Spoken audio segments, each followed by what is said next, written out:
Same goddamn dream. It's exactly what it seems. Wake up today just to lay back down and say, I won't be coming back. Let's call it a heart attack. Give me some of that knack. This is just a final payback. They all flipped on me, took my passions, left me be.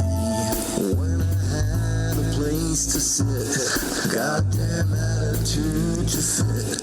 Talk real smooth, knew where to spit. Things have changed and I have quit. Got nothing to look forward to, but backlash full of lies. You're too late, where you're going. This is fate, the whistle's blown. It's much too late, it's too late. You're much too late. Like a whole punk with his nose turned up and a fragrance all your own.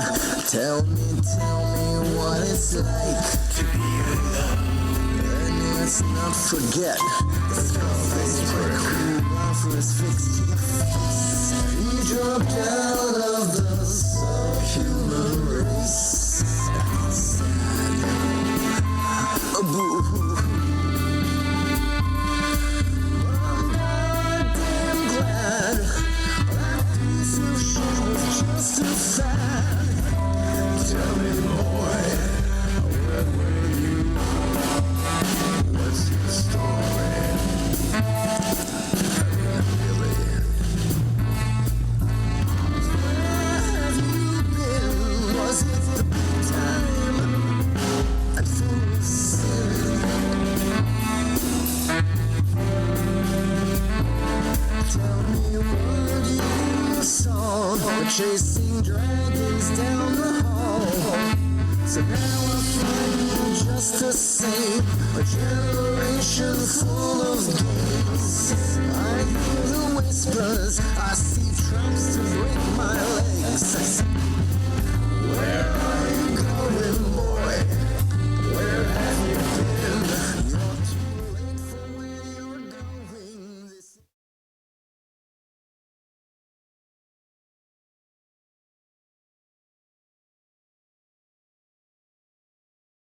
And welcome to a brand new life, to a brand new day, all the way from the wastelands of California. My name is Michael, and I am a mere figment of your imagination. I look forward to once again serve you those sounds of salvation. First-time listeners turn on, tune in, and drop out. This is a very different kind of show, a place where we don't feel so alone. Let us chase away the light no matter what you at home choose to believe. I do admire you for your curiosity. Joining me this very special evening is Mr. David Dees. He is well known for his political illustrations, which have drawn both positive and negative criticism. If you have at any time stumbled upon any sort of fringe alternative media website, chances are you in fact have seen his work before. And of course, on the second half of the program, we will be joined by another new soul, Mr. Jedi the Jedi Reach from PSI. Thank you, ladies and gentlemen, for allowing me into your hearts and into your minds. Here we are again on a night like this. Vaguely lovable indeed. Don't be shy, boys and girls and those in between. The number is 760-332-8724. Don't be afraid to call in. That number is 760-332-8724. Now, Mr. David Dees is on the line waiting. Let's not play any more games. Let's bring him in.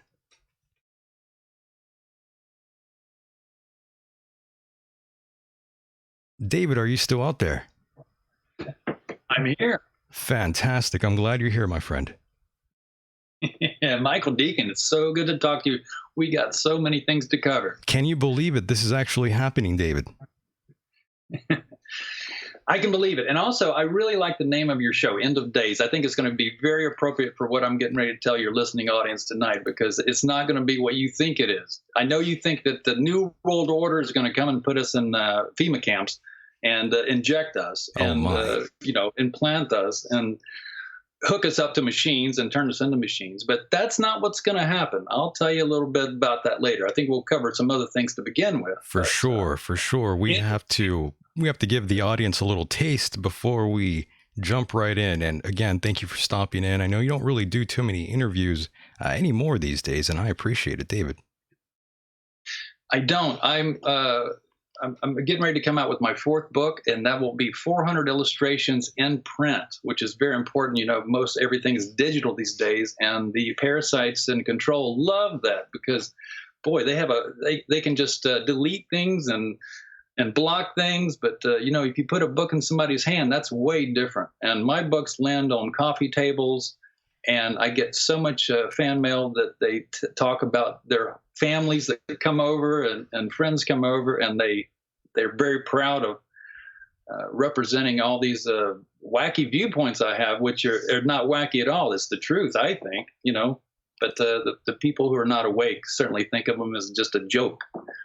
Definitely. And I have used your illustrations before, and I absolutely love them. And of course, I don't necessarily agree with everything. No one should agree with everything, but I appreciate your art. And of course, those who express themselves. Hell, David, I even enjoy those out there who hate me and want me dead. I love those people.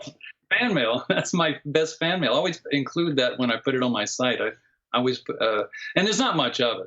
And it's usually written in a way that you realize that they're so disconnected that they don't really have a clue. But it's fun, though. It's really fun. You have to embrace it all, though. Yeah, I do. I love criticism. I always invited criticism. I worked in the beginning. I worked in advertising, and I worked as a staff illustrator in a design studio. That's right. And there was 8 illustrators and 5 designers, and that's unheard of anymore. But this was back in the 80s when that sort of thing was happening. And and when I came in there, I was the new illustrator. I was fresh out of art school, and I had these guys we were all doing magazines and newspaper and posters and all these things. And I walked in pretty green, and the first thing I did was every job I was working on, I would invite everybody over to criticize what I was doing, and they loved it, right? Because they didn't want to be criticized. I did, and what they were doing was teaching me how to illustrate. They didn't realize it. Yeah, not everyone enjoys that. I competed with them. Go ahead. I was just saying, not everyone enjoys being criticized. Yeah, well, I opened my art up for criticism because in the criticism, they'll also tell you what's not working and how you, not necessarily how you can fix it, but certainly where there's a problem. And you get feedback and see if it's communicating, because illustrations are communications. It's a little bit like a translation. Absolutely. And David, and David, what exactly got you interested enough to pursue this route here? Illustration. Well, let's see. The funny thing is, I was just thinking about this the other day. As the school buses go by in the morning, because now that I'm old, I get up real early. Sometimes I'm up at 6.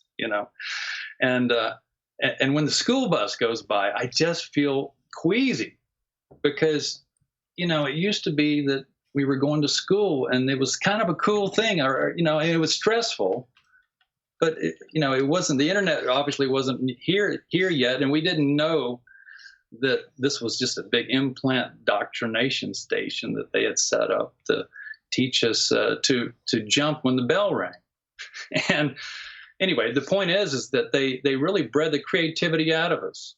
And people that write to me and say, "Oh, I admire your work," and I can't do any art, or I can't draw, and I say. I don't say this, but I know this is the fact is that they put you through 12 years of school where they didn't even teach you to be an artist. They didn't want you to be an artist. They don't want you to be creative. And because, David, I got to ask you, David, did mom and dad want you to become an illustrator? Well, what I was getting to is that my father I have a back. My father's a school teacher. He taught college level and high school advanced mathematics, and so so I grew up in the school system, but he also, when I was 4 years old, we were in we lived in New Orleans, or outside of New Orleans, and we went into town, and we were walking down the street, kind of window shopping. Everything was closed, and he saw a painting of a snow scene in the window, and he stood there in awe of how beautiful this painting was. And he said, "I'm going to come back tomorrow and see how much that is, because I love that painting." And boy, I went with him. I think I was 5. And I went with him, and he came out of the store. He went in, he came back. He said, "Oh, it's way too expensive." And he said, "You know what I'm going to do? I'm going to go buy me some paints and paint me one." And so he came back to the store, and he stood there, and he sketched he stood there with a piece of paper. I watched him. He sketched that painting that he wanted, and he went back a few times and was checking on colors and stuff, and he went home and painted his own, right? And I stood there. I sat there with him, oil paints, big oil painting. And what it was happening is that he was showing me how to paint. I mean, he was showing me how to research, how to go to books and find pictures of trees and find pictures of, everything you needed to paint. And this was my education. I didn't realize it at the time, but this was my education. If everybody had this opportunity to sit and be fascinated by their father, or even the teacher, if the teacher in your class was to paint, and you watched, you would have so many artists and musicians in this society. But no, we got people that work in factories. That's interesting. That's interesting that you bring up these art teachers, because the ones that I had, like in middle school, the art teacher there was an alcoholic, and she would be falling asleep during class sometimes, David. Yeah. And when I got to high school, I was so good drawing and painting that I won every ribbon at the county fair, and they put all my art up in the library. And then the faculty came, and they asked me if I would be the art teacher in the high school. Wow. And I said, "No, I go, "No, I want to be in an art class." I didn't know how to teach anybody else. I didn't, boy, what a great opportunity that had been. Oh my God. So David, you were kind of like a young Bob Ross. Yeah. Yes. Yeah, I was painting. I was doing more wildlife. I really like to paint deer and birds and some landscapes. And then I got into painting motorcycles, and then, you asked me about my parents. And so, yeah, tell me about them. Well, I got really bad, look, it's what they wanted. I ended up going into Emory University, which was a pre-medical, school. And so I got in there because I was, ace in mathematics. I was always nearly 100% for the year in my math skills. It was crazy what I could do with math. I really understood geometry and trigonometry and calculus and all these crazy, abstract things that I have no memory of how to do any of that now. But at the time, I understood them, and because my father was he was a great teacher, and so when I got to Emory, I soon realized that I didn't want to be there, and I called my father and I said, "Look, I've decided I'm going to become an artist." And he said, "Can you make any money doing that?" And I said, "I don't know, but I'm going to try." And he said, "Okay, we'll back you up." So I went from there. That was interesting, though. And so in Atlanta, there was 2 art colleges. There was the commercial art school, and then there was the painterly, fine art school, where you do canvases and stuff, which is what I was doing. And so I sent off for the what do you call the catalog. And when they came in the mail, the first one came in the mail was the Fine Art College. And, there was, it was very artistic. It was pictures of people with big easels and looking very artistic, And then I went, "Oh, that's nice. That looks interesting." But then when the second one, the commercial art catalog came, on the cover was a guy sitting at a drawing board with magic markers, and he was illustrating a cheeseburger. And as soon as I saw that, I went, "Oh, that's it. That's it." I was so excited. Man, I literally was jumping up and down because I like the idea of doing a cheeseburger with magic markers.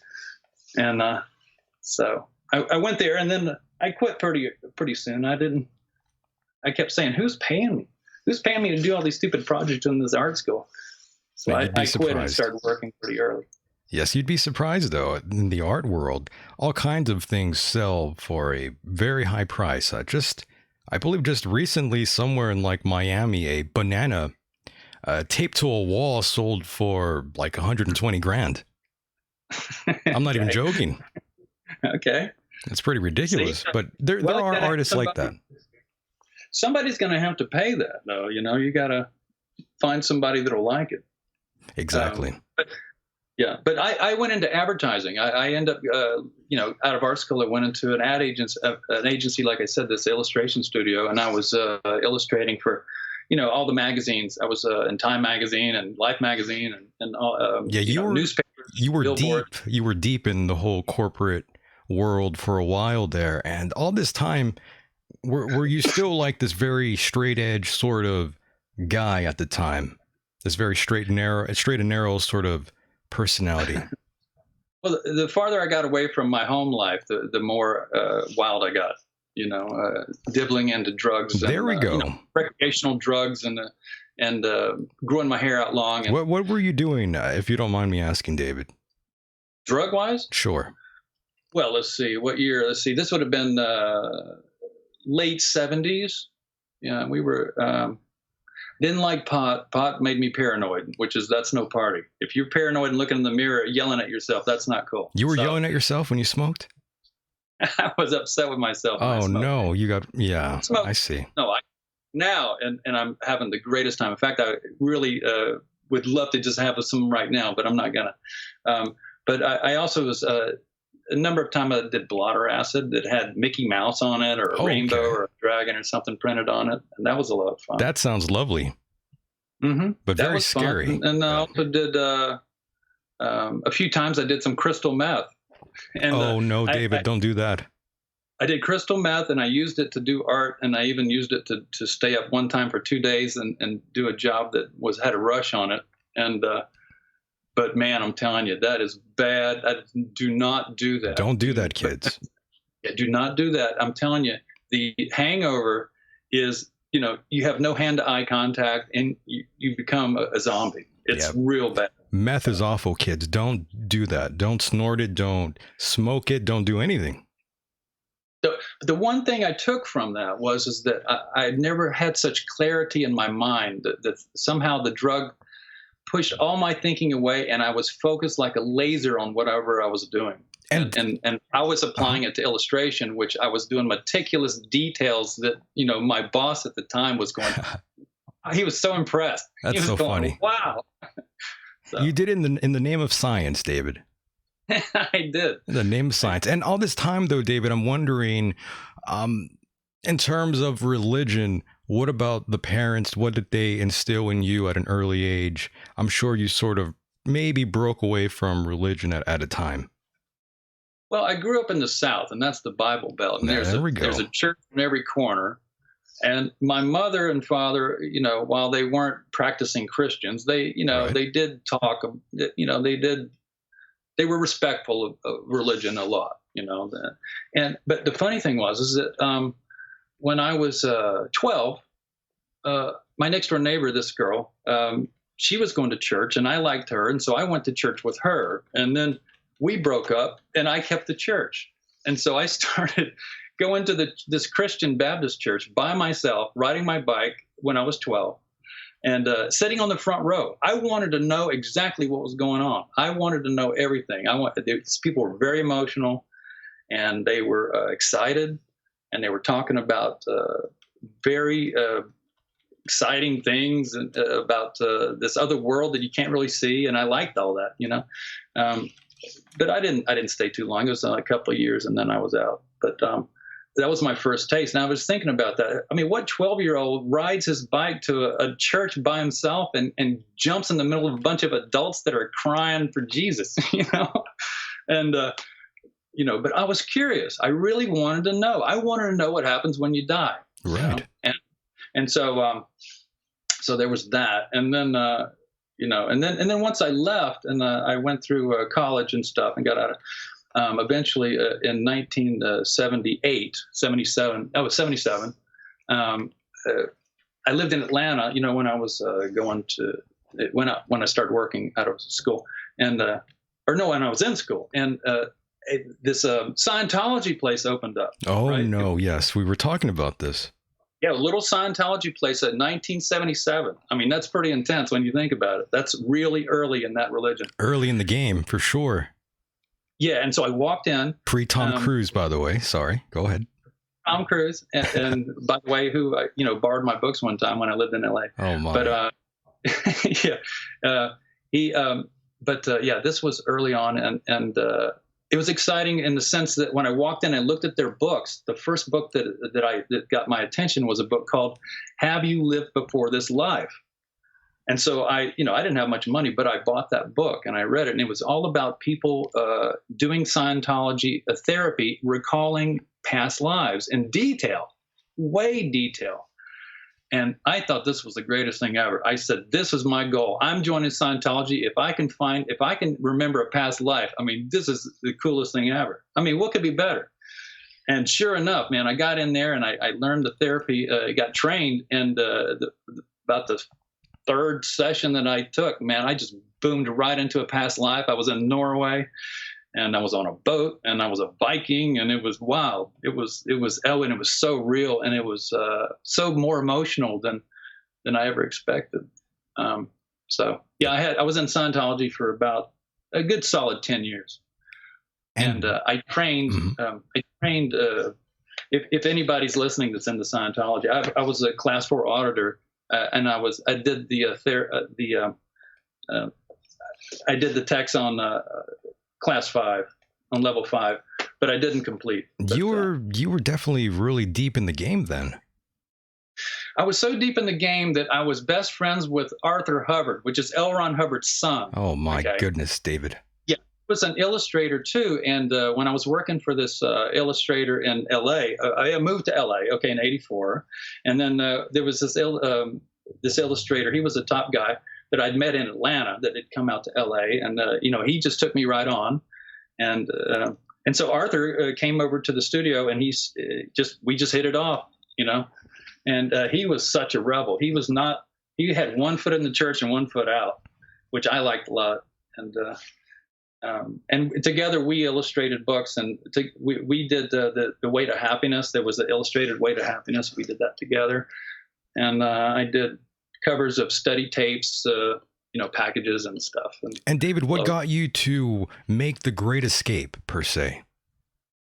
From Scientology? Yes, sir. Well, I was sprayed. Here's what happened is that when I got to LA, I started working for an illustrator, David Willardson, which was a very famous airbrush artist. And he was thinning down acrylic paints. And it turns out is that that was a real bad thing I picked up, because I love that acrylic paint, and I thin it down and airbrush it. And turns out it had cadmium in it, which is a heavy metal just south of mercury and lead and toxicity. I got very sick after a few years of that, and I couldn't concentrate. In fact, I pretty much was going to die around 1992. Wow. I did turn that around. That's a whole nother story how I did that. But I will tell you this, is that the doctor that was looking at me, that was going, I don't know, she said, after I turned it around, she said, wow, she goes, I didn't want to say anything to you. This was about 3 years later. She said, I don't want to say anything to you, but I've seen cancer patients that look better than you.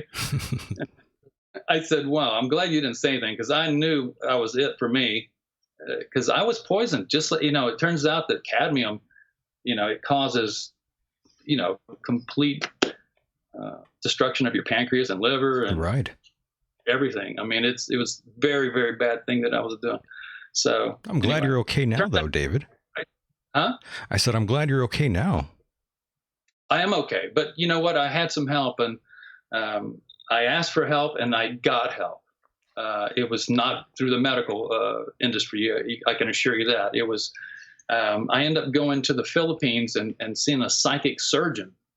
you know anything about psychic surgery, in the media, they pretty much say, "Oh, this is just a joke, and it's it's fake." Psychic surgery. Can you explain more about this? I've never heard this, David. I didn't hear anything about it either. Wow. And it turns out that well, I won't get into how I got to that, but that's okay. Yeah. What's that? I was just saying that's okay. You don't have to describe that part. Yeah. But what happens is that, and I ended up going to the Philippines twice, and I worked. I studied with this psychic surgeon named Alex Orbito, he was a healer for his whole life. He's very old now. He's probably in his 70s or 80s, and he started when he was 15. And the story he tells is that there was a woman in his town in the Philippines that was crippled and in bed for many years. That was all shriveled, just kind of pulled into a ball. Her muscles and everything about her was a big mess. And she said, I had a dream, and there was a boy that came and healed me. And she described the boy, and they figured out who it was. They went to Alex's parents and told them, and then his parents told him that he had to go and see this lady. So he said that he went to her, and he didn't know what to do. There she was laying on the bed, an old lady that was, I don't know how old she was, but she was all crumpled, very sick. And he said, I just got some oil, and I massaged her legs and her arms and everything for a while. And I did that. I don't know how many times, but maybe a few days. And her legs straightened out. Not only did they straightened out, she got out of the bed and walked into town and told everybody that he healed me, right? Well, so Alex became a celebrity at 15 instantly. He didn't like it, and he ran away. He actually ran away to another town. He just left, But the spirits, source came into him and said, you got to go back. You got to be a healer. And so he agreed. And but what I'll tell you, you're probably curious how he does it. Hold on, let me catch my breath. Yeah, go ahead. I can't seem to catch my breath. That was I'm so excited telling you all these stories. That's okay, and I'm glad to hear them, and I'm sure the audience would love to hear them too. This is very fascinating stuff. I haven't really heard you talk about this before anywhere. Well, no, I haven't. In fact, when I came back after he healed me, and I started telling people immediately, I had my friends saying that I was tricked and that it was all a hoax. And I got very upset, and I unfriended people very fast, and I learned not to tell anybody. I even had photographs. I took the close-up photographs. I was a photographer, and he let me take photographs and videos from any angle, anywhere I wanted to. Okay, so and so I had a whole treasure trove of these photographs that people said were fakes because it's impossible. You can't put your hand in through somebody's skin like these photographs show. And but it wasn't. In fact, the first surgery that I saw him do on a lady, he did it for a group of us that was about 15 people. He had just healed. He said, "Now I'm going to demonstrate a surgery." And she laid down on the table, and he massaged her stomach and popped the skin and put his hand inside of her stomach through the skin. And the woman next to me hit the floor. She passed out. Wow. It was one of those moments in my life when I saw something that was absolutely impossible. That's some crazy shit, David. Oh, it was beyond, it actually makes you just tingle and float. You just go, my sense of reality is now very bent. Yeah, so, you must have been just completely mind blown from that situation, David. Just witnessing someone's hand go in there and penetrate someone's stomach like that. Well, he had just worked on me, so I knew what it felt like. He had done my stomach and my throat and my chest, and so it feels like nothing I'd ever experienced. It's got a sort of a spasm to the skin and a stinging, not unpleasant, but a stinging, when he has his hands inside your body, it feels it feels just like what you would think it was, but it's not painful. but And you can feel it. So I you felt were, it. I said, so you were conscious then. You weren't out or anything. No. I kept my eyes closed, and then sometimes I learned to put a pillow behind my head so I could watch. I started watching my own surgeries, and I wanted to know everything about this, right? And he started telling us how he did it, and he said the body is like water. He said, I'm not cutting the skin, I'm not tearing the skin. What I'm doing is that just like when you put your hand in a bucket of water, the water forms around your hand. He said, that's what's happening. He said, I have spirit guides. I have 7 spirit guides that are doctors that want to keep healing people, and they're using me to do it. He said, that's it. He said, he just closes his eyes and he kind of lets them take over, and they pull out the toxins. The toxins in the body coagulate into a black jelly. It kind of holds together, and he can pull it out. He has different techniques. I've seen him pull tumors out. He pulled. I have a video where he took a tumor out of my stomach. You got a video of that? That was, huh? I said you have a video of that. I do have a video. Wow. Of that. It's VHS. I've never. It's in my storage. All these VHS of all these surgeries. I've never shown anybody. My goodness. And they're, it needs to be transferred. I don't know that I'll ever even do that, but understood. I'm glad you didn't have like a Harvey Weinstein sort of moment with this gentleman. I don't know. What does that mean? Well, he didn't take advantage of you when you went under, that sort of thing. No, he's a very spiritual man. Alex Oviedo, in fact, told the people, his assistants, he said that David is part of my family now. And they came and told me, they said that when I came to the Philippines, he gathered them together. He said he had a meeting. He said, David Dees is coming, and I want you to treat him like he is my family, because he is my family, right? And they told me this, and they said, we've never heard him say anything like this before. So they were curious who I was. I go, I don't know who I am.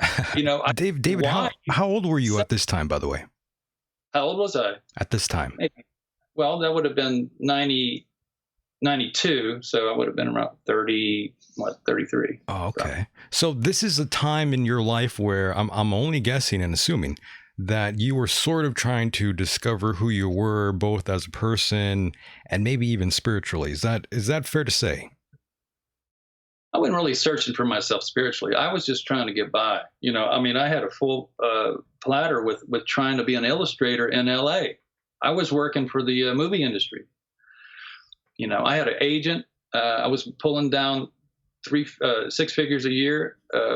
100. I was doing about 150,000 a year in illustration, which is real good. I was a professional illustrator. And, did you work for Disney at one time, David? What's that? Did you work for Disney at one time? Many times. Well, no, it's freelance. I did get a call one time. There was a woman that said, I'm a talent scout for Disney, and I've seen your work, and I would be, we'd be very interested if you would come in. And I said, well, what would that pay? And then she said, well, starting probably 80,000. And I said, I don't know. I don't know. And because I was already doing work for them. I was doing the video covers and store displays. I was working for Paramount. I was Paramount's go-to guy for their video displays for a few years. I did Beverly Hills Cop 2. I did Tales from the Dark Side. I did so many of these store displays with all sorts of, axes with blood on them, or whatever movie it was. I loved it. What could be better? I was excited about movies, and the fact that I was, able to do all this. And then in the 90s, I ended up doing, when computers came in and took away, because I was illustrating realistically. They liked because I could paint, photographically, which is what they needed. But in the 90s, the computers started, and then suddenly everybody had Photoshop and didn't need me anymore. Mm. And I was not, see, that's why I made so much money in the 80s. Everybody really did, though. Everybody was pretty rich in the 80s. But in the 90s, I got real broke real fast. Yeah, you were able to cash in then, which is good. Yeah. So then I started doing children's illustration. I worked for Sesame Street for 13 years, Sesame Street magazine, and I did 6 books and was in every magazine for 13 years. So I did a lot of Cookie Monsters, a lot of Big Bird, a lot of Elmo, and also did Bugs Bunny. I did stuff for Warner Brothers. I did. I had the Hanna-Barbera account. I did Flintstones. I could draw. I mean, actually, they didn't even use me to draw. They had the guys to draw. They wanted me to paint it. They liked my painting technique.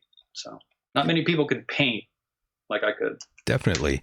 And when did this all sort of go away for you, these jobs? What exactly happened, David, where they got so angry at you? I got blacklisted. That's right. Well, it was both sides. I mean, okay. So let's see how this went. Were you being a bad boy, David? No, never. I was okay. So it was 9/11. Okay, so that put us at 2001. Okay. 2001, 9/11 happened. And I was not awake to. I wasn't. I was going to a lot of UFO conventions. Okay, and what's the guy's name that? Anyway, which one? Don't worry. Well, the did Behold a Pale Horse, that book. Remember, he was a military guy that exposed a lot of stuff. Behold a Pale yes, Horse. you're talking about William Cooper. William Cooper. Okay, William Cooper. Around 1991, 90 or maybe 1991. People knew I was into UFOs and stuff. Well, a 26-page typed out Xerox copy of one of the chapters of that book was before the book came out, was from William Cooper and Bill Cooper, and it told all about how the U.S. government has underground bases and is infiltrated with gray aliens and all sorts of aliens, and they have they went into detail about that the government that you see is not the real government. That there's a secret government. So in a sense, I was woke up to the fact that there was our government was being run by very bizarre circumstances real early, and so I started going to UFO conventions and stuff, and found out about these abductions where they would.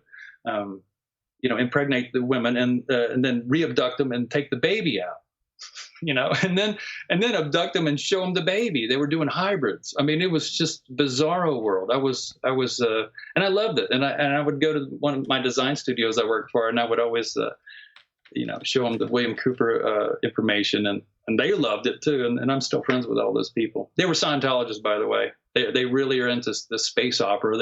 They love planets and all. But the funny thing is I'll tell you right now, when the Flat Earth the story hit about 3 years ago, it landed in my YouTube, I went right for it. And I said, I want to find out. I didn't think it was a joke. Yeah, you went all in. Well, I started studying it, and I'm not a dummy. I understand information. I know how to figure it out. And so, but it took me 5 months of research before I finally came out of the closet and said, okay, it's flat. The only sticking point was how is it possible that a sun could go down like on an ocean? How could it go below the horizon line? I mean, that seems impossible on a flat Earth, right? Well, it's atmospheric lensing. It's the humidity in the air acts as a magnifying glass. That's it. That's all. So, I mean, when you look through a glass of water in a bottle, you see how it magnifies. Imagine it's going through hundreds of miles of water. So that's why you see the sun in different sizes. I mean, I remember when I was in Colorado, back in the 70s, I remember a sun going down. It just went to a pinpoint. It depends on how much humidity is in the air. So, and if it's over an ocean, that's a lot of humidity. That's why you get these giant suns, that go down. So in the flat Earth model, for you that aren't unaware of the flat Earth, we're not on a globe. Copernicus in the 1600s was a Freemason that invented the whole globe model, and they pushed it. And I just found this passage from Bibles that were written from the 1500s, where they actually have the words flat Earth in it. So, they edited all that out. That's why you get so many different Bibles, is that, everybody had their hand in to just cut out and create whatever they wanted. Why would they do it? Why would they ever, convince you that it's a globe instead of a flat Earth? Because once you see that it's a flat Earth that has a dome over it, that you're in a realm, you immediately know that this was created. And what the globe does is that it takes you out of that. That's what created so many atheists, is that, now you're a speck in the infinite universe that's just randomly, grew, from a monkey. By the way, did you see the Netflix documentary Behind the Curve? No. I mean, I saw a clip of it, but it looked Not like interested. It was the opposing. It looked like it wasn't very pro flat Earth. Oh, it was. It was What's pro that? flat. Oh, it was very much pro flat Earth. Well, with a slant. Sometimes they'll give you truth, and then they'll keep you. But we're flat and stationary, and there's a dome over us, and the Antarctica is a 200-foot ice wall that surrounds us. That is now a military. You can't go there unescorted. And 85 countries signed onto the treaty in 1957 of the Antarctica Treaty, where no one can go there and just investigate. So right away, that should tell you something. I definitely want you to see the documentary. You'll like it, trust me. Okay. Yeah, you'll like it. Yeah. Well, I've seen them all. I've watched every one I could find, and now Google has changed all that. Where if you they never offer you flat Earth videos anymore. It's damage control. They really shut it down. By the way, David, I got to ask you this. We do have a question in the chat room from one Richard. He's asking, does David know about the dancing Israelis? Oh, sure. Yeah, I have that on one of my sheeple. That's true. Yeah, you did. One of my sheeples. It's on the cover of talking about 9/11. Yeah. That's right. That's right. And of course, I have to bring up the whole Gawker article that they wrote about you. Who did you piss off, by the way? I'm curious. Well, Gawker came in, and I forget if it was a written interview or if it was on the phone. It might have been on the phone.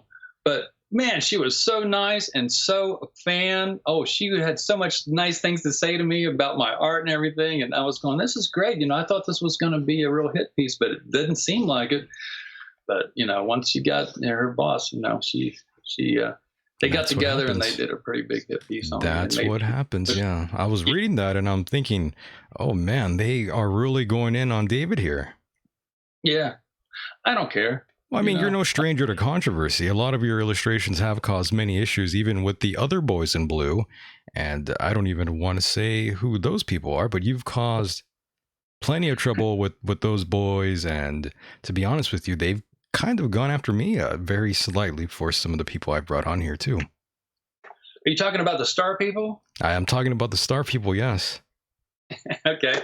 Well, you know what? The fight with me and the star people is over, because I raised my frequency. We'll go into that, I guess, a little bit as we continue. Up, yeah. No. I went through the Times of Israel. The ADL had a page on their website about me under extremist, and they talked about me in detail. I mean, I can't believe it. They might well just put my phone number and home address on there. They basically called out their people to come and get me. And I had a very, very bad time there for a few years. I agree. You got them very, very angry, and they dedicated their time to you. Yeah. In fact, the Times of Israel did an article about, there was a German school book maker that approached me years ago, and they wanted to use an illustration for a school textbook. And, I forget what I charged, not much. And they put it in there, and it was in there for 7 years. And no one noticed a thing. I don't know. And they suddenly discovered that they were in this little text in there. I called out the Rothschilds and pointed out that with the euro, that they're gobbling up countries in Europe, with a Pac-Man. That's what it was. It was a Pac-Man that was gobbling up Europe. And what they didn't see is that the speed lines behind it said Rothschild family. My goodness. So everything's cool with them, though. They're not going after you currently. The only issue I had with them was when I was bringing on Jim Fetzer, my boy Jim Fetzer, big Jim Fetzer, by the way. And they were kind of angry. They kind of went to YouTube and cried wolf a little bit. And so did one of the parents. I won't say who or which one, but you know who they are, the parents of the Sandy Hook shooting, by the way. They kind of sort of told the line and kind of went after me very slightly as well, which was not very nice. Caused me a bit of a headache, but all is well and fine. Yeah, well, they did way more than that to me. I know. I don't Yeah, talk about they the got abuse real that mad at you. I ended up moving, after 2001, after 9/11, was when the whole Planet X thing came in, right? And so I Right. started listening to a lot of information about Planet X that's coming in, and it was going to cause the end of the world. It's going to cause a pole shift, and you don't want to be in a city because you're not going to have any food, and everybody's going to go crazy, and it's going to be an insane world. So you got to. So I had to leave LA. So I go, well, where am I going to move? I gotta move to a safe place, So I drove over to Wyoming and I looked there and I looked in Colorado and I said, oh, I just can't do this. I can't move here. I mean, after living in Hollywood for 20 years, I'm going to move to Wyoming. It was really upsetting. So then I had the brilliant idea. I said, you know what? I'm going to move to Europe. I'm going to move to Sweden. Originally, it was Norway, but if you look on a map, all the big cities are on the coast of Norway. In the middle is just mountains. But in Sweden, they had this one city right in the center, and it was high enough elevation, and it was safe, right? And so, called up my Swedish friend and told him the whole story. He said, "Well, look, I don't believe in Planet X, but I believe in you, so I'll bring you." So he pulled all the strings, and they brought me in, and I ended up living in Sweden for 9 years. Wow. The pole shift didn't happen. Right. And so my goal is if the pole shift doesn't happen, then I'm in Sweden, right? Imagine I was in Wyoming. By the way, David, at the time, early like 2008, 2010, 11, all that, at that time, you really did think something was going to happen, correct?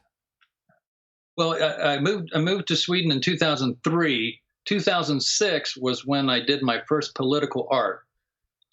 And the game changer, yes. No, I had no attention on Planet X after it didn't happen. I mean, they floated this date and then it didn't happen, and I kept my eye on it, but I didn't think much about it. I didn't feel like it was going to happen. But I stayed in Sweden, and so that's when all hell broke loose for me because they're not shy in Sweden. I mean, I was just 100 miles north of Germany, and they knew who I was. And here I was doing interviews, about all this art that, was exposing the star people and all these different, the capital H and all these things. And, which is real bad for your health, real bad. So, I went through that. But hey, I don't do that anymore. And look, That's true. They love me so much. I know they love me because they let me live. They did. So they did. They they didn't kill me. They wanted to. They wanted to do a lot of things to me, but it turns out that I had. Okay, you really appreciate this. Okay. I'm glad you weren't whacked, though, David. I got to be honest. Okay.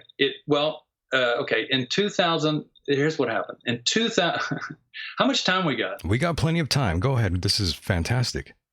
Okay. See if you can even imagine this happening to you. Okay. So I wake up. This was 2009. Okay. I wake up. I go in the bathroom. I look in the mirror.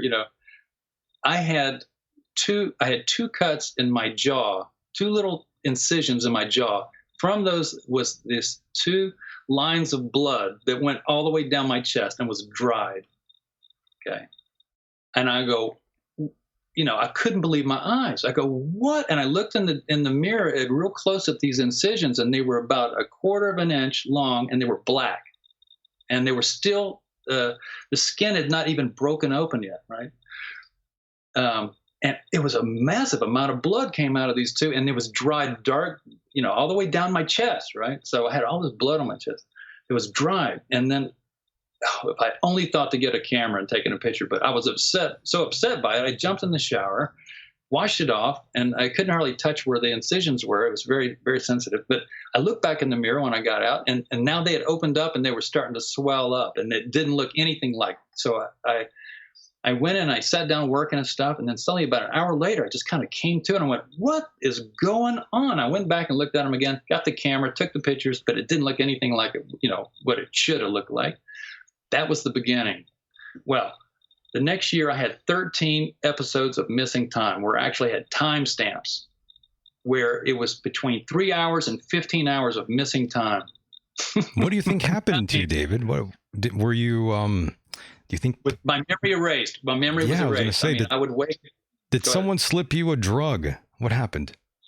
No. It was so, what they were doing, I later found out was that they were waking me up to the fact that I was a contactee. That's what this one lady told me. I don't know if it's true.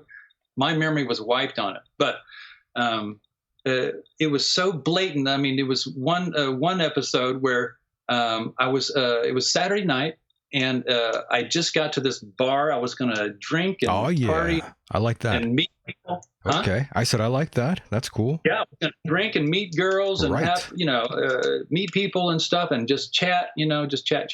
Well, and 11 o'clock, 11:30, which is when people really started coming in. I mean, this was the time to be there. Suddenly I got this overwhelming urge to go outside. I walked outside. I walked right to the bus. I looked at the bus time.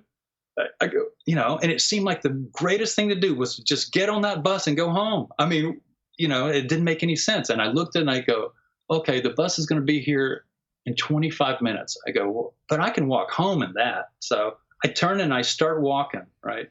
As I'm walking past the bar, down the street, and this was from hypnotism, I found this part out, is that it just, at that point, it just cut, and I woke up in my bed the next morning. Wild. And I had no memory. And here's the thing, is that I had no sense of time had passed. You know how when you wake up in the morning, you feel the night. You drink. Yeah. It wasn't like that. It was like a minute ago. It was Saturday night, and I had no sense of time had passed. It was like it was like you're waking up with your pants on the next morning. And I found that I had cooked and that I had been on the computer, and all of that memory was wiped out. So, here, this was, God knows what was happening. That also happens, David, when you take like 3-4 Xanaxes. Yeah, I have a good time doing that. Yeah, I did no drugs, and when I drank, I only drank glasses of wine. So I was no alcoholic or anything. Well, when you take something like that, David, you definitely wake up with an adventure that you didn't even know you had. I was having adventures. One time, Yes. I was up working late, and it was at 4 o'clock in the morning. I go, oh, I'm so tired. I go and I lay down, go to sleep. I wake up 2 hours later. I look over the clock. It's 6 o'clock. I'm wide awake, right? And I go, I guess I need to get up. I go, I can't imagine why I get up, and I go in there and wait for the sun to come up. Sun doesn't come up. Turns out it was the next day. 6 o'clock. Wow. I lost 15 hours. I lost 15 hours. I have no clue what happened. So I was, my friend who was, her name's Nancy Leader. She has zetatalk.com. Oh, that's right. Yeah. I know who that is. Yeah. I'm friends with her, and I was a big fan of that was the pole shift site. So, I would call her and ask her, and she would ask her contacts about what was going on. And she said, oh yeah, you're a contactee. But plus, you've got the government after you, right? It said, but you're being protected by this other alien group that was chosen for you. And I go, well, who are they? What, because I had a really good feeling about it. They felt, my missing time, while sometimes it was upsetting, if you'd told me that they were outside, I would have run out because they were friends of mine. That's how I felt about it. Was, She said, you have a group that was picked just for you, that because you're service to others. They have their service to self people and their service to others. You're very service to others, and so you were sort of elite in that sense, and they picked you were protected. She said you were very protected. So David, you definitely wholeheartedly believe that you were abducted. Oh yeah, I went in and I had 3 sessions of hypnosis. I was just gonna suggest that. Yeah, one, but it was so expensive, and plus, when I actually got to the point where I was getting ready to find out, I got so anxious and highly agitated by it, is that I stopped the session. But I will tell you is that I had a 3-hour missing time. It was on a night when I was in town. I went with a friend and we had pizza and we had a timestamp as we were leaving this pizza place that closed at 3. They were locking the doors, said good night. I'd say good night to her. I walked home, took 25 minutes. So it would put me at home at 3:30. As soon as I got in the door, I had this overwhelming urge to call somebody in America. So I looked in my book and I picked out a friend, called him in LA, and he said, first thing he said was, "Wow, you call me from Sweden. What time is it?" I looked on my computer and I said, "It's 6:30." And so right there, I knew I didn't realize it at the time, see, because it wasn't until the next day I realized that I had 3 hours of missing time. For sure. And David, I got to ask you, you definitely didn't have any kind of probing happen to you, right? I don't know. This is an important question here. That. It wasn't experimented on. It was more. Okay, good. The only memory that I have that is strong and is very validated when I think about it, because when I think about it, I can tell now that it's real. I was in a round room, sitting on the floor with about 20 or 30 other people, and they were sitting in a circle, and in the center was something they were showing us.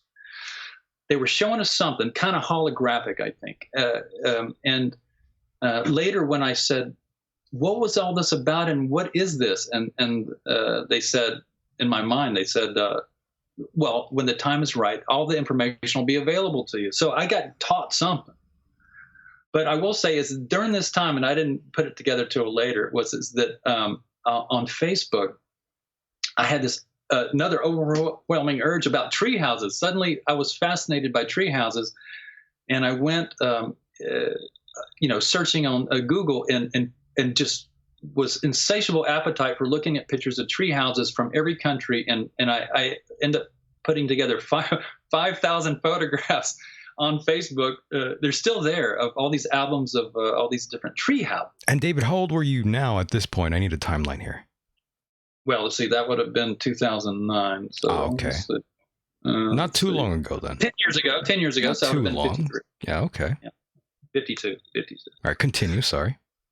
Yeah. So, but now I find, we'll eventually get to this other story, is why the tree houses, because I didn't ever, look, I had no clue about any of this stuff happening. I feel like I was in the middle of good and evil, On the one hand, I had the government after me. On the other hand, I had these great alien friends that were abducting me. And so I was, and I was doing the political art. So yeah, but David, actually, now that you mentioned it, how did you stumble across the whole political realm in your artwork? Well, Rents.com would put what they call a splash. Jeff Rents calls it like the cover of a magazine. The first thing you see is this big image that, and it was kind of the early memes back in 2006. And so I just said to myself, one day I would like to, maybe do some art for that. That'd be cool. So when I saw an article one time called World War W, talking about all the money that the Bush family has made, there's 4 generations of war profiteering going on there, So I did an illustration. In fact, I put that illustration in my new book. You'll see it if you buy my new book, Volume 4. That started it. And I got such feedback and so much praise for it. I mean, I was hooked instantly. So he just said, "It's all yours, whatever you want to put up." And then every 4 days I would just come up with something else. And so I end up doing, to date, probably over 700 pieces.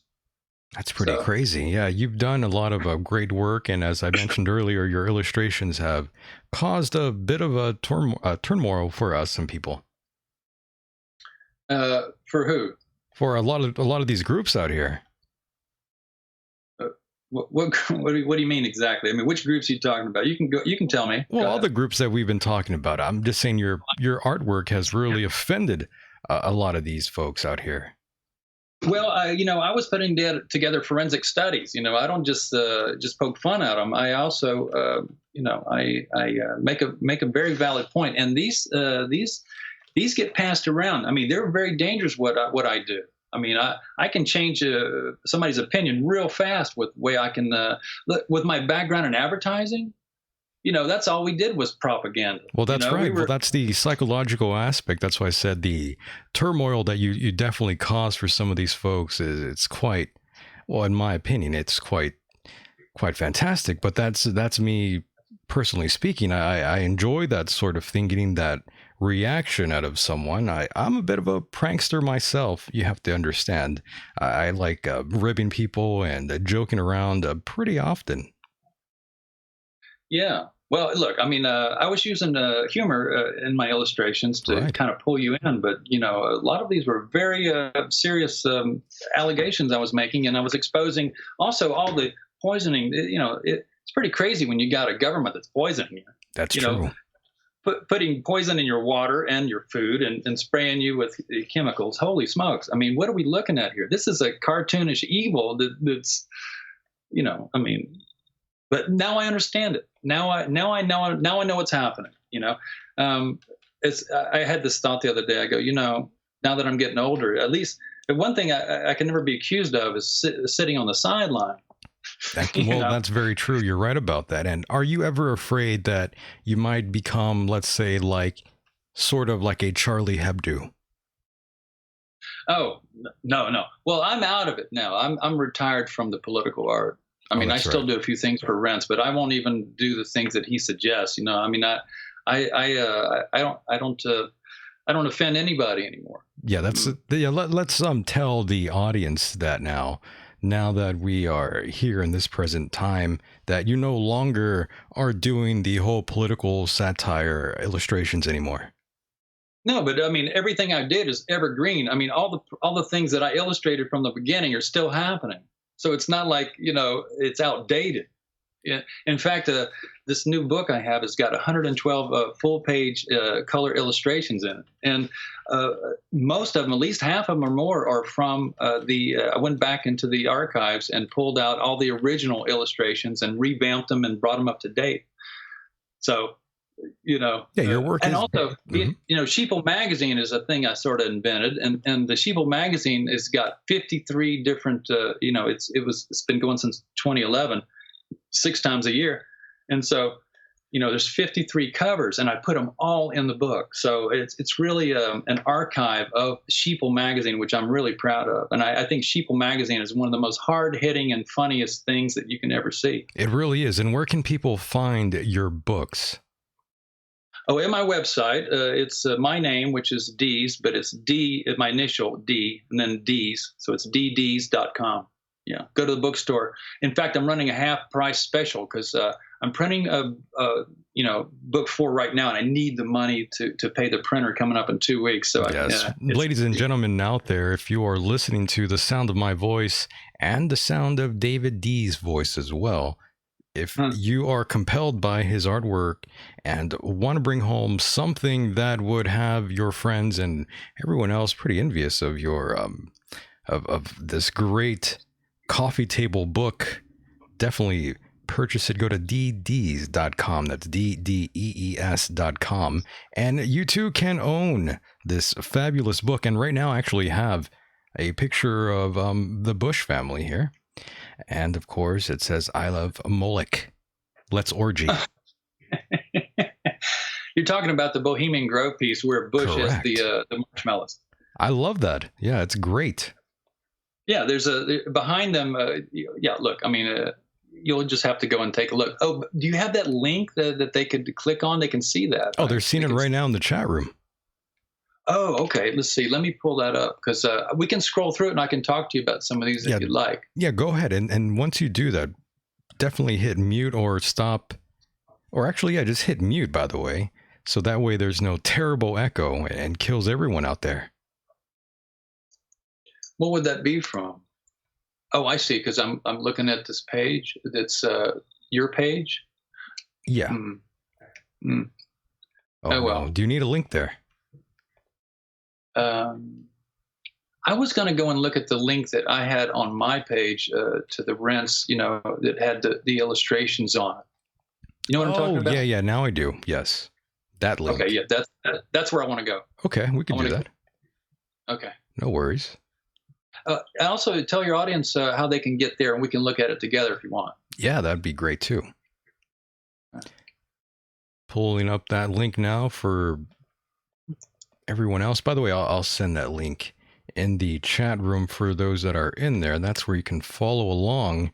And those listening to this in the future, don't worry. We'll try to describe all of these images. And, the very first image that pops up is sort of like, it says, "You are now entering America." And that photo right there has been everywhere, by the way, David. It's been plastered all over every alternative media website I could even think of.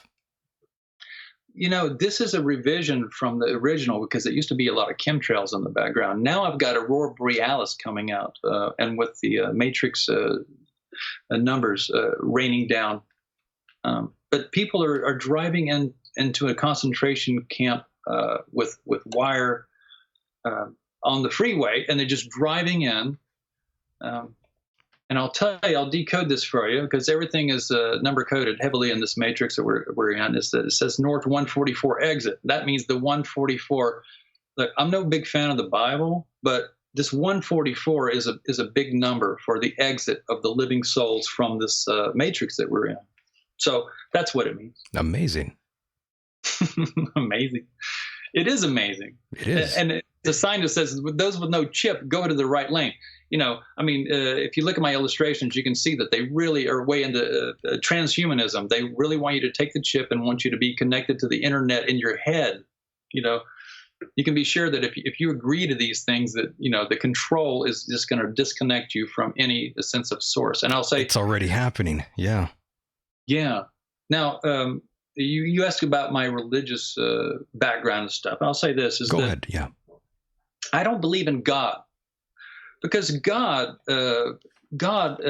in the Christian Bible is a jealous, angry, and causes a lot of wars. I mean, the character named God is he doesn't want you to worship anybody else. You got to worship him. You got to do a lot of things, or you'll burn, you'll be judged. All these things. Okay, I'm not into that. Okay, I'm into source. Source energy is pure high frequency, non-physical. The infinite intelligence of the universe. That's who we're into. That's who created all this. Not this angry God that's in the Bible. Not the God of the Bible is what you're saying, but you believe in a God, a source, something that isn't exactly described to mortal men in any book, right? Is that what you're saying? Well, I don't ever use the word God for a source. People like to interchange, and I go, well, but God is not source. Source is only high frequency.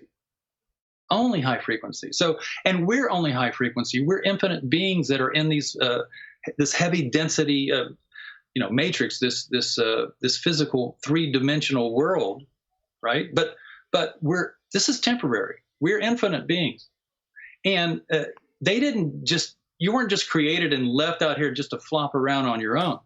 What I discovered through the teachings of Abraham Hicks. If you know about Abraham Hicks, that's Esther Hicks. And she talks about the teachings of Abraham. Now, Abraham is source energy, that a group of source energy beings that talk through her, and they give her all this information. And what they're saying is this: I listen to this religiously all the time, every day. I listen to Abraham. Go to YouTube and type in Abraham Hicks. It's Esther Hicks. It's a woman, and it's in her voice. She doesn't do a funny voice. She just simply is interpreting the thoughts that they're giving her, right? And I've had a little bit of that telepathic. I've had really paranormal experiences start happening now that I started raising my frequency. Because as soon as you start to meditate and you start to realize which thoughts are yours and which thoughts are incoming, you can see that you're being sent information. And when I had those missing times in Sweden, right, one of them was so extreme. This was one, I don't want to go into detail, but I just had a terrible experience in town with, I got hit with an energy weapon or something that caused, it was terrible. So I was it was late. I was in a park. I was on a park bench. Had my head down. I was miserable, and I wanted out. I wanted out. Never had a feeling like that. I wanted out so bad.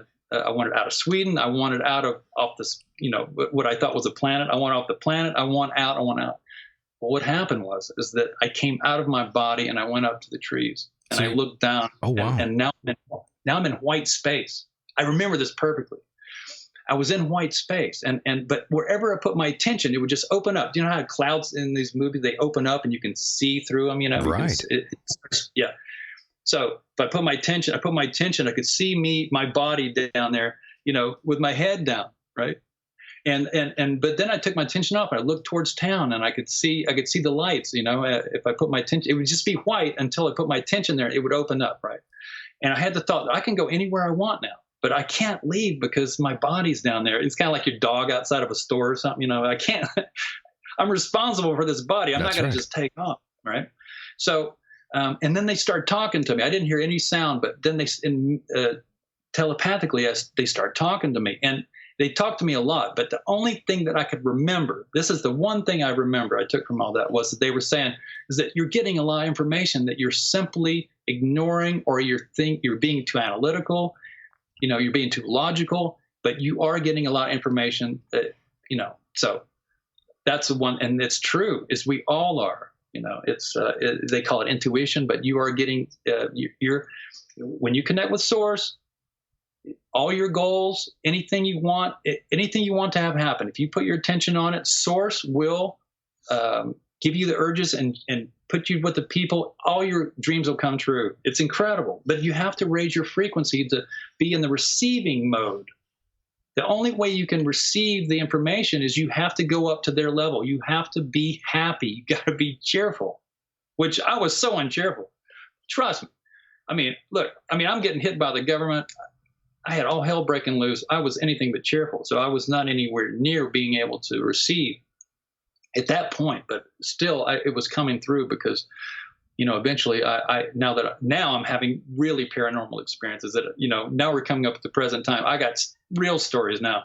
That stuff with missing time is one thing. Yeah, we'll definitely get into that in a second here. But in terms of, like hearing, well, I shouldn't say hearing, but in terms of, I guess you could say channeling and getting these sort of downloads of information, did you ever maybe think perhaps this isn't exactly maybe from some higher divine sort of entity? Maybe it might be even from someone who was messing around with you, David. Maybe it was a government sort of entity that was messing with your mind, David. Did you ever think of that?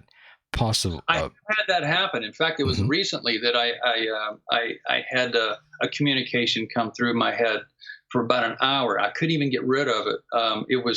And they were saying it almost seemed like that I was up in a control room that I was being communicated to by a military base, and they were saying that I had all the latest implants, and they were impressed, and they were saying that I could have gone to Ecuador, but you're going to lose a lot of your stuff. But if you're going to stay here in America, they were saying that you're going to have to go along. You're going to go along to get along. And that we like. The other thing was they kept saying, we really like you. We like you. We don't want to hurt you. They didn't say that, but that's the implication, was that we really like you. We want you to go along. And they were implying, I think, that they wanted me to go on to work with them or something. I don't know what it was, but thank God it stopped, because I was walking around my yard going, this will not go away. When I put my attention off of it, it was still going on in my head. It lasted about an hour. And then see, when you're telling me that reminds me of all these articles that I've read online about this thing called voice to skull, these sort of devices for electronic harassment that apparently has been going on since the early 70s, allegedly. Yeah. So look, I'm candidate number one for being implanted and tortured and made a government entity because of the art that I did and that I signed my name to. When I hear that coming from you, David, I've heard other things of that nature come from other individuals, but when it comes from you, though, David, there's a sense of legitimacy in what you're saying because of the people you've basically kept around you your entire life. And you have been around some pretty wild stuff that we can't even talk about here on the air. What do you mean? Well, there's different political figures you've been around. What do you mean? Which political figures have I been around? I mean, you. Well, What do you mean? I mean, let's give an example, like Ron Paul, for instance. You know, when you have people around, because if I remember correctly, even he's seen some of your artwork. I met Ron Paul. Yeah, I met Ron Paul at the Anarchapulco, which was in Mexico, and he signed my book, and I showed him the art in my book, and he said, "Oh yeah, I've seen that one. I've seen that one. I've seen it." Oh, well, I haven't seen that one, and so he's just staring at it. You know, it was so fun. He was very sweet. He was a very nice man. Yeah, you never exactly know who. Yeah, you'll never exactly know who for sure views your artwork, but it's been out there, David. Yeah, it circulates heavily through the internet. Millions, Right. if not billions, of people have seen the work. You know, I don't know that they know who I am, but the work that I did, some of it has gone so viral, and for many years. I mean, it continues to circulate, and so. Yeah, I mean, as an artist, you know, I think back when I was 16 or something, and I did a painting, I put it on the wall. You know, you get real excited. You want somebody to come and look at it. You want to stand next to them and say, "What do you think? What do you think?" You know. And so, I mean, the idea that I did so much work that was viewed and so favorably by so many people is, you know, it's certainly one of my goals. This was a goal. I mean, but. And to be called the Norman Rockwell of the truth movement, you know, that sort of thing, which is true. I mean, I was inspired by Norman Rockwell from the beginning. I studied his work and never met. I can't draw or paint like him, but I certainly was able to throw together political concepts using humor, similar to what he did. I wasn't trying to do that, but I just did it the best way I could to illustrate, you know, these concepts, and people liked it. People love it, David. Yeah, people love your artwork. And David, why exactly did you stop with the political art exactly? Well, what's happened is that once I discovered Abraham Hicks and stuff, and I learned about raising my frequency. Now, raising your when I say frequency, just think emotions. Okay. So at the time, I was drinking a lot of wine on the weekends and kind of miserable and stuff, and you know, angry. And in fact, maybe the anger was fueled in a lot of the art. And so once I found out about that you can contact source, you can have source energy available to you if you just be happy. And so I go, well, how am I going to be happy? What does it take to raise your frequency? And so I went on the net and I said, how do you raise your frequency? And I a whole list of ways. You know, well, first thing, you got to get your body clean. You got to clean your body up. You got to eat really clean food. You got to get out the chemicals. You got to drink a lot of water.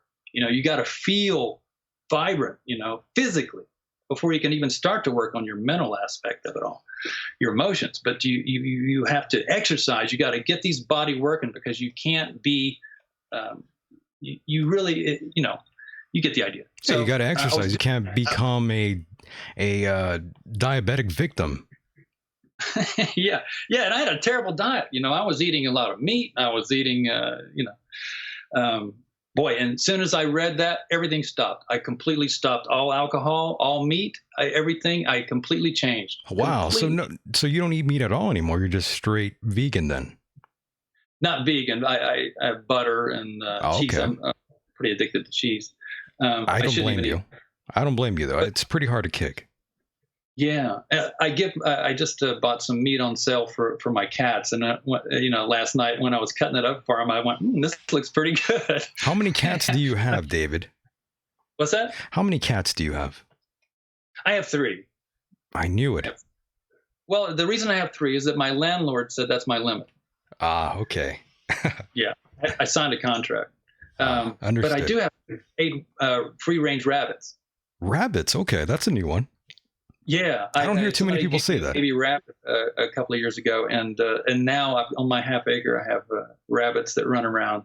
Today, I looked out my window, and 4 of my rabbits were right there through my window, and it was so fun to watch them because they got a whole society going out there. They got a whole, you know, who's dominant, and it's funny to watch them. That's very nice. And by the way, David, just to catch up with the chat room here, I do have a photograph now of the next photograph of a sheep there, and he's looking at television screens, and he's got the remote control, and he's wearing a NASA ring. Yeah. I love that. Behind him, it's sheeple. That's the sheeple number 1. That was the first sheeple. Oh, okay, this is the first one. In 2011, yeah. And it's behind him is all these TV screens, and you've got NASA, you've got the man on the moon walking, you got the moon buggy where they were driving on the moon. It's all insane. It's all fake. It's all fake. Promise you. I love that. Yeah, you know, you need to talk to a gentleman that I've had on the show. His name is Randy Walsh. He has a book called The Apollo Mission, or The Apollo Moon Missions, rather, Hiding a Hoax in Plain Sight. I would definitely recommend that book to you. Yeah, and I also have the ISS, which is the International Space Station. It should be the International Fake Station. If you go on YouTube and just type in ISS, fails or hoax or whatever, you'll see that it's all done with CGI. It's done with wires. It's done, underwater. Their spacewalks. It's funny is that if China has their own space program, and so they did spacewalks too, but they're not near as good as Hollywood, or NASA, and so they got bubbles coming up, and it's just laughable. It's cartoon. It's crazy, and so you can almost tell somebody that. If you say that NASA's fake, they go, "Oh, I don't know about that." I go, "Oh, China's fake." Oh, I would believe that. See? So, it's all fake. It's all fake to convince you that you're on a spinning ball that's racing through a vacuum. But I just got commissioned by a client in England that he said, "I want to commission you to do a flat Earth illustrated book." Oh. And so, oh boy, interesting. Oh boy, looking forward to that. Because I can do a full debate almost now, probably. I'm pretty good at it. I mean, I haven't never tried it, but I know a lot of good points. I can make a lot of good points. For instance, if you know anything about the solar system, they say that Mercury and Venus are the closest to the sun. The sun is supposed to be 93 million miles away. Okay. Well, Mercury is the closest to the sun. It's 48 million miles away. Okay. By the way, Mercury and Venus are in our night sky. How does that work? If they are between us and the sun, how are they in our night sky? That's impossible. So right away, you got things that are impossible that no one ever knew about. So that proves flat Earth right there. I mean, it proves that it's not a globe. Amazing.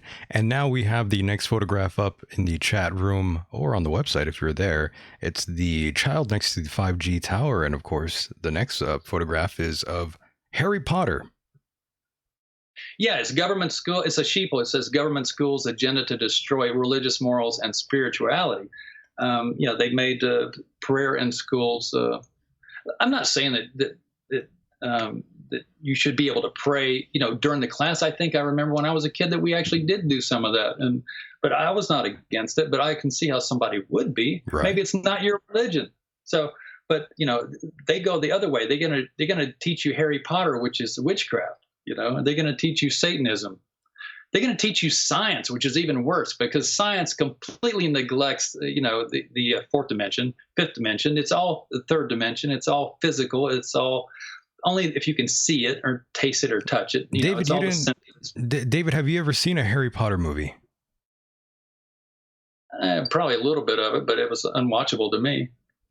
I mean, it's not so bad, but yeah, it's pretty awful and in the right context. Yeah, well, I mean, it was just bad acting. I mean, I agree, though. It is pretty terrible. I didn't see it sober, but I agree. It's pretty awful.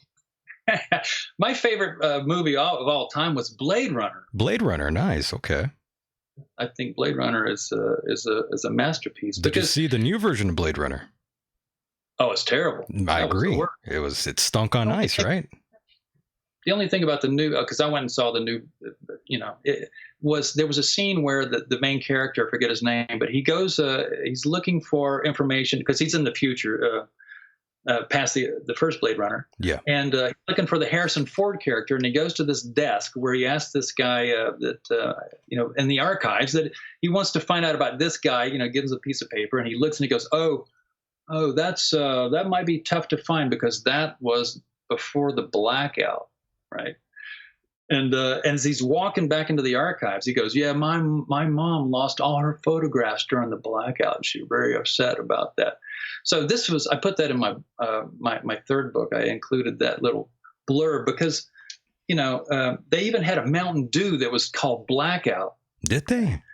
Oh yeah. Oh wow. And it was black. It was a black can with electricity on it. And so I go, hey, here's what the elite, these parasitic elite do.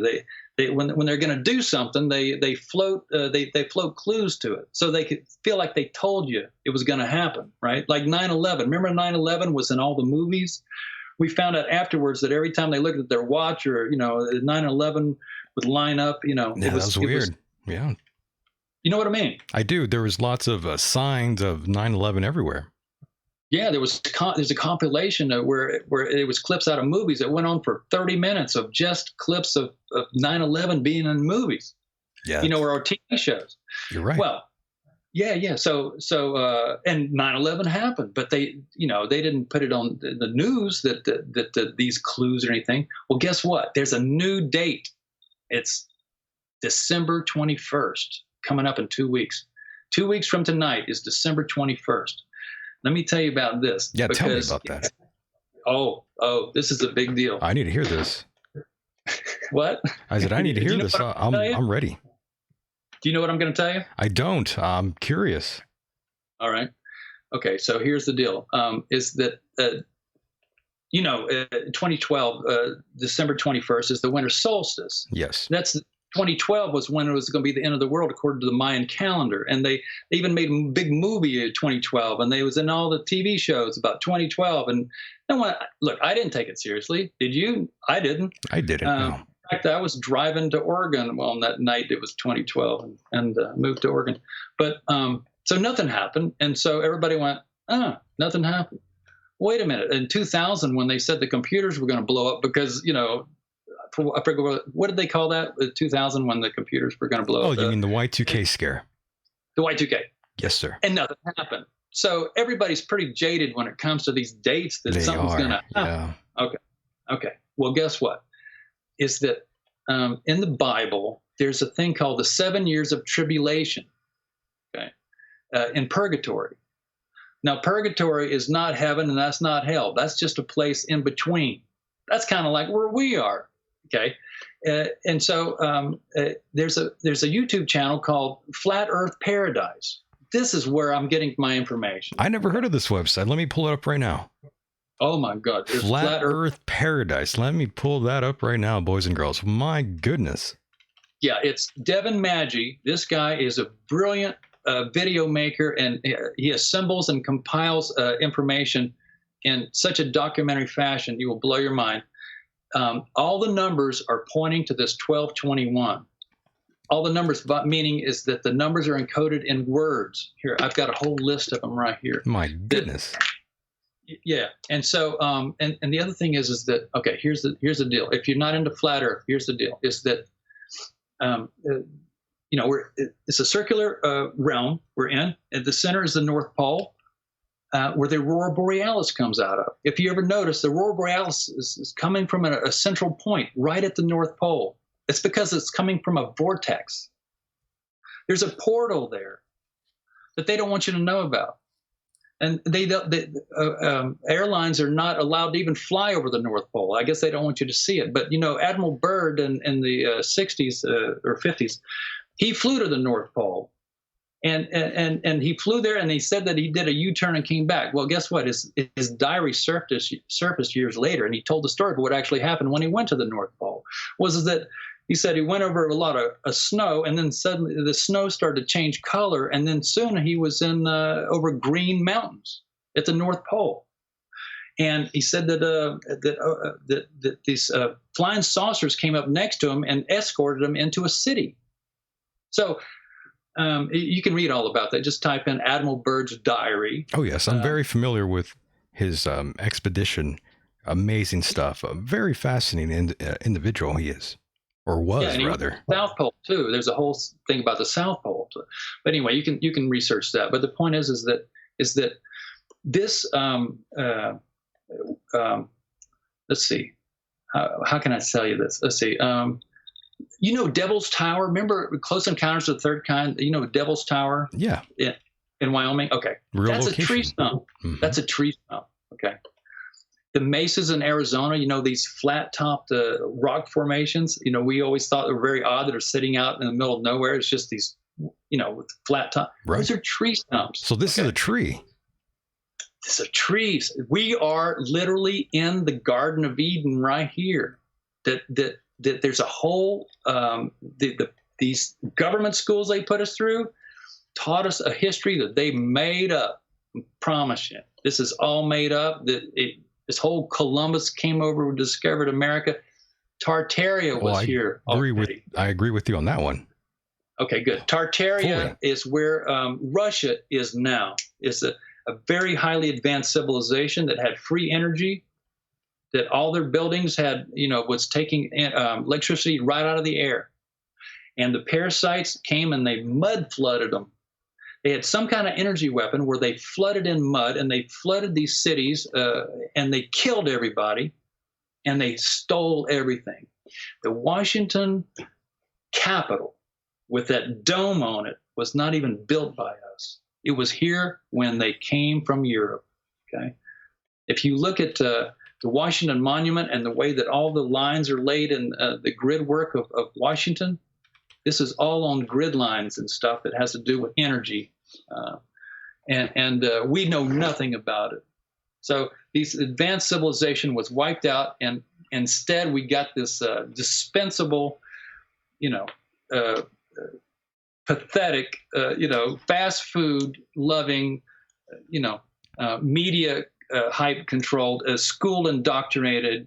We get you get the degeneration to what we are today.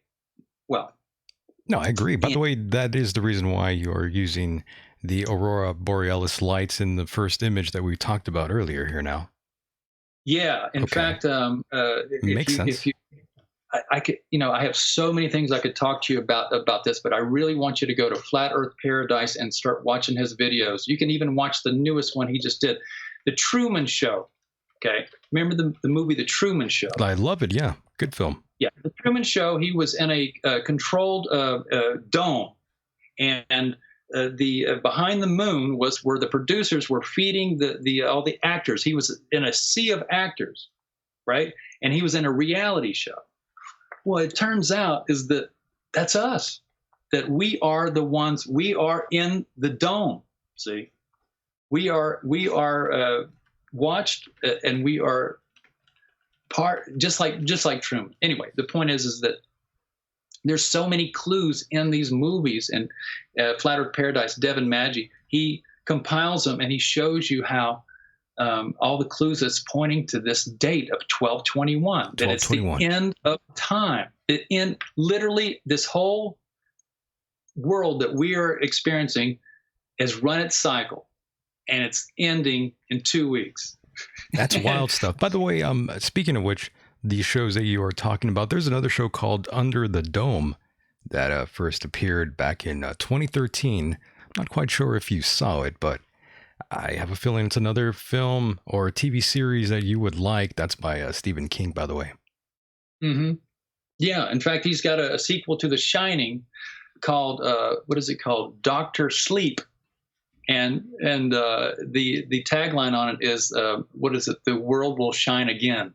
Well, what that means is that the living souls, here's the thing, okay, is that it turns out is that just like in a video game, how you got main players, and then like in Jumanji, there's main players, and then you got the background players that are part of the construct. That's what we are in right now. Some of the people listening to this, are just temporary people. They're not infinite beings. They're not even there. Huh? I said they're not even there. They're not even there. And so this is all coming to an end. All the living souls, they say in the Bible, 144,000, but this is not a Christian thing. This is simply the 144 is showing up in gematria, which is numerology. Okay, it's the 144 are going to be exiting this matrix, because it's just going to dissolve. In fact, the new Simpsons on December 20th is the last episode of Star Wars. It opens the day before December 21st. It opens on December 20th. Now that's interesting. I didn't know that. And it's episode 9, and numerology 9 is the number of completion. Okay, and then if you watch their trailer, it says the journey is about to end, right? And so all these different things. If you go to Flat Earth Paradise, he has got video after video where he collected and compiled all these different clips out of movies and songs.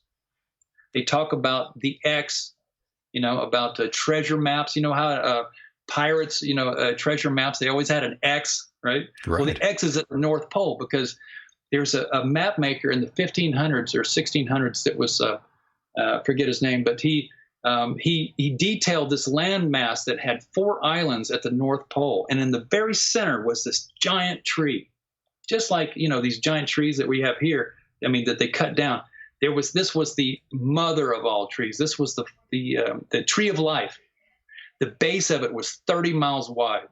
Okay. So we're talking about a tree that was, this huge, massive tree. And the root system is what we call caves now. Okay. You know how a cave kind of goes smaller and smaller and it kind of meanders, and that's because it used to be a root. Okay. But, so all these trees were super intelligent. Remember the movie Avatar? Remember how the trees, they connected to the trees? Well, Avatar is basically giving us all the information about what this used to be. That's what Earth used to be. And so they cut down the tree, and at the North Pole, they cut it down, and now we celebrate Christmas where we cut down a tree and we put a star on it, and it's the North Star. Okay. So how sick is that? It's pretty sick. And you got a guy named Santa, which is basically an anagram of Satan, in a red suit that is cutting down a tree with a star on it. So that good son of a bitch. Son of a bitch. It all starts to make sense. It's that we are the elves. We are the elves. We are the living souls. We are the elves. If you look at Devin Maggi at Flat Earth Paradise, he explains all about the living souls and the elves. I'm going to check that out. And anyway, I'm all excited about this, as you can tell. Me too. Because it's coming up in 2 weeks, and I'm feeling pretty high about it. And as you can tell, my background in spirituality is pretty unconventional, and I'm kind of connected up. And they're telling me that this is going down. This is going down. I hope it goes down. It's going to go down. It's going to go down. And not only is it going to go down, it's going to be so fun. Okay, so fast forward. So I start raising my frequency. Here's how you raise your frequency. It's all about where you put your attention, because you put your attention. You take it off of memories, unless they're really good memories. You take it off of memories, and you put it on things that you like. You take the things out of your life that upset you. If you can't take it out of your life, at least you can look at it and admire it. See, so you do anything you can. The most important thing you can do is to feel good, because the emotions is your guide. You just follow your emotions. You follow your bliss. You follow the highest frequency, the non-resistant thought. That's the key, is that, and see, notice that all the news and all the things that they did to us all these years was all very resistant, was all about combat, people, a turmoil between people, to divide people. You just simply get them fighting, right? Well, that's what they did. They kept your frequency low intentionally, because when you raise your frequency, you connect with source energy, and then you become who you really are. Because who we really are infinite beings. We're fractals of source. We are of source. We are creators. And as soon as you connect up with source, all the things that you want to have happen, they will help you. Okay. I've had experiences. Let me just tell you one.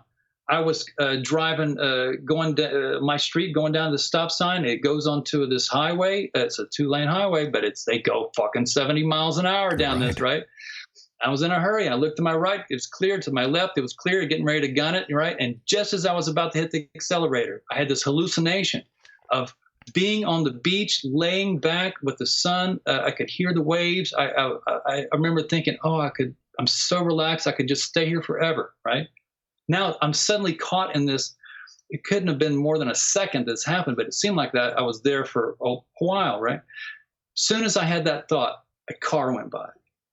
Turns out that car was in my blind spot. I didn't even realize it. I was getting ready to pull out in front of a car going 70 miles an hour. And they gave me a hallucination that made me relax and not do it. And when I saw that car go by and I realized what they just done, I went, oh, wow, thank you. Thank you very much. Jeez. So, yeah. So, I mean, David, I got to ask you one thing really quickly. Is it common for you to sort of have these hallucinations behind the wheel? No, I just had that one time. Okay, good. I was getting scared there. Only one time. Okay, good. Also, I was backing up my car, was going to drop some wood off, in the back there. And this was a two-parter. It was so loud in my mind. That's the cool thing about when you meditate, you can know the difference between your thoughts and the thoughts that are coming in, because I can spot them now, right? I can spot them. This was more like a megaphone. Okay. Here's what they did. I was backing up. I was looking. I was, driving. And first thing they did, they put the impression of a water sprinkler in my water sprinkler, my lawn sprinkler in my mind. And I went, oh yeah. And I just thought about it, and I didn't do anything. And then right after that, they went, stop, right? Really loud, stop. And as soon as I heard it, I just hit the brake. I went, oh yeah, the lawn sprinkler. And so I put it in park, and I looked in the front yard. I go, I don't see it. And I looked. It was behind the wheel. It was 6 inches. It was literally the wheel, and then there was the lawn sprinkler, $40 lawn sprinkler. I was getting ready to roll over. They yelled stop, and I stopped. And right as I was about to roll over it. So, wow, it's a small thing, but it's a major, major thing when you're that protected, right? Definitely, so, yes. I'm able, and anybody can do it. All you got to do is raise your frequency on a every day. Every day. The most important thing you can do is be in the receiving mode. Okay, it trumps everything, because when you're in the receiving mode, you're who you really are. You're a creator, and you're in this realm. God, if they just told us that from the beginning, oh my God, it'd be so. My life would be so different, so better. Amazing. I agree with you. And now in the chat room, I do have a photograph of the next image. It's of the freedom of speech. Censor yourself or lose your voice. Oh yeah, I put that on Facebook, and immediately I got cut off my live streaming. You got hooked. Okay. They didn't like that at all. No, I bet, and it's true though that social media is a great way for social control. Oh yeah. They didn't name it social media for nothing. Well, I got banned on Facebook 6 times. One time for 9 months.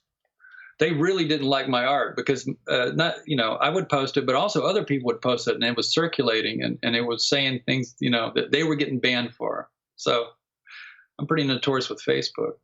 Yeah, you were telling me earlier that you were doing some singing on Facebook. Tell us about that. I'm sure there's listeners out there who would love to hear you sing on Facebook. Well, look, I'm not saying I can sing, but I like to sing. So no, it's not what I do best. Well, people love that anyways, though. They do like it. And I sing old folk songs from the 70s, or I'll sing old country music. I do hillbilly music, or I'll do Irish. When I was in Sweden, I got really bored with the town, and there was no music. And so I just bought a PA system and went and started singing in clubs. And I did that for a few years. So I got kind of good at it, I thought. I heard playback of my recording of me doing it, and I thought it sounded pretty terrible, but seemed like it was good when I was doing it, and people really liked it, so I did it anyway. As long as people love it and have fun with it, I mean, that's the best way.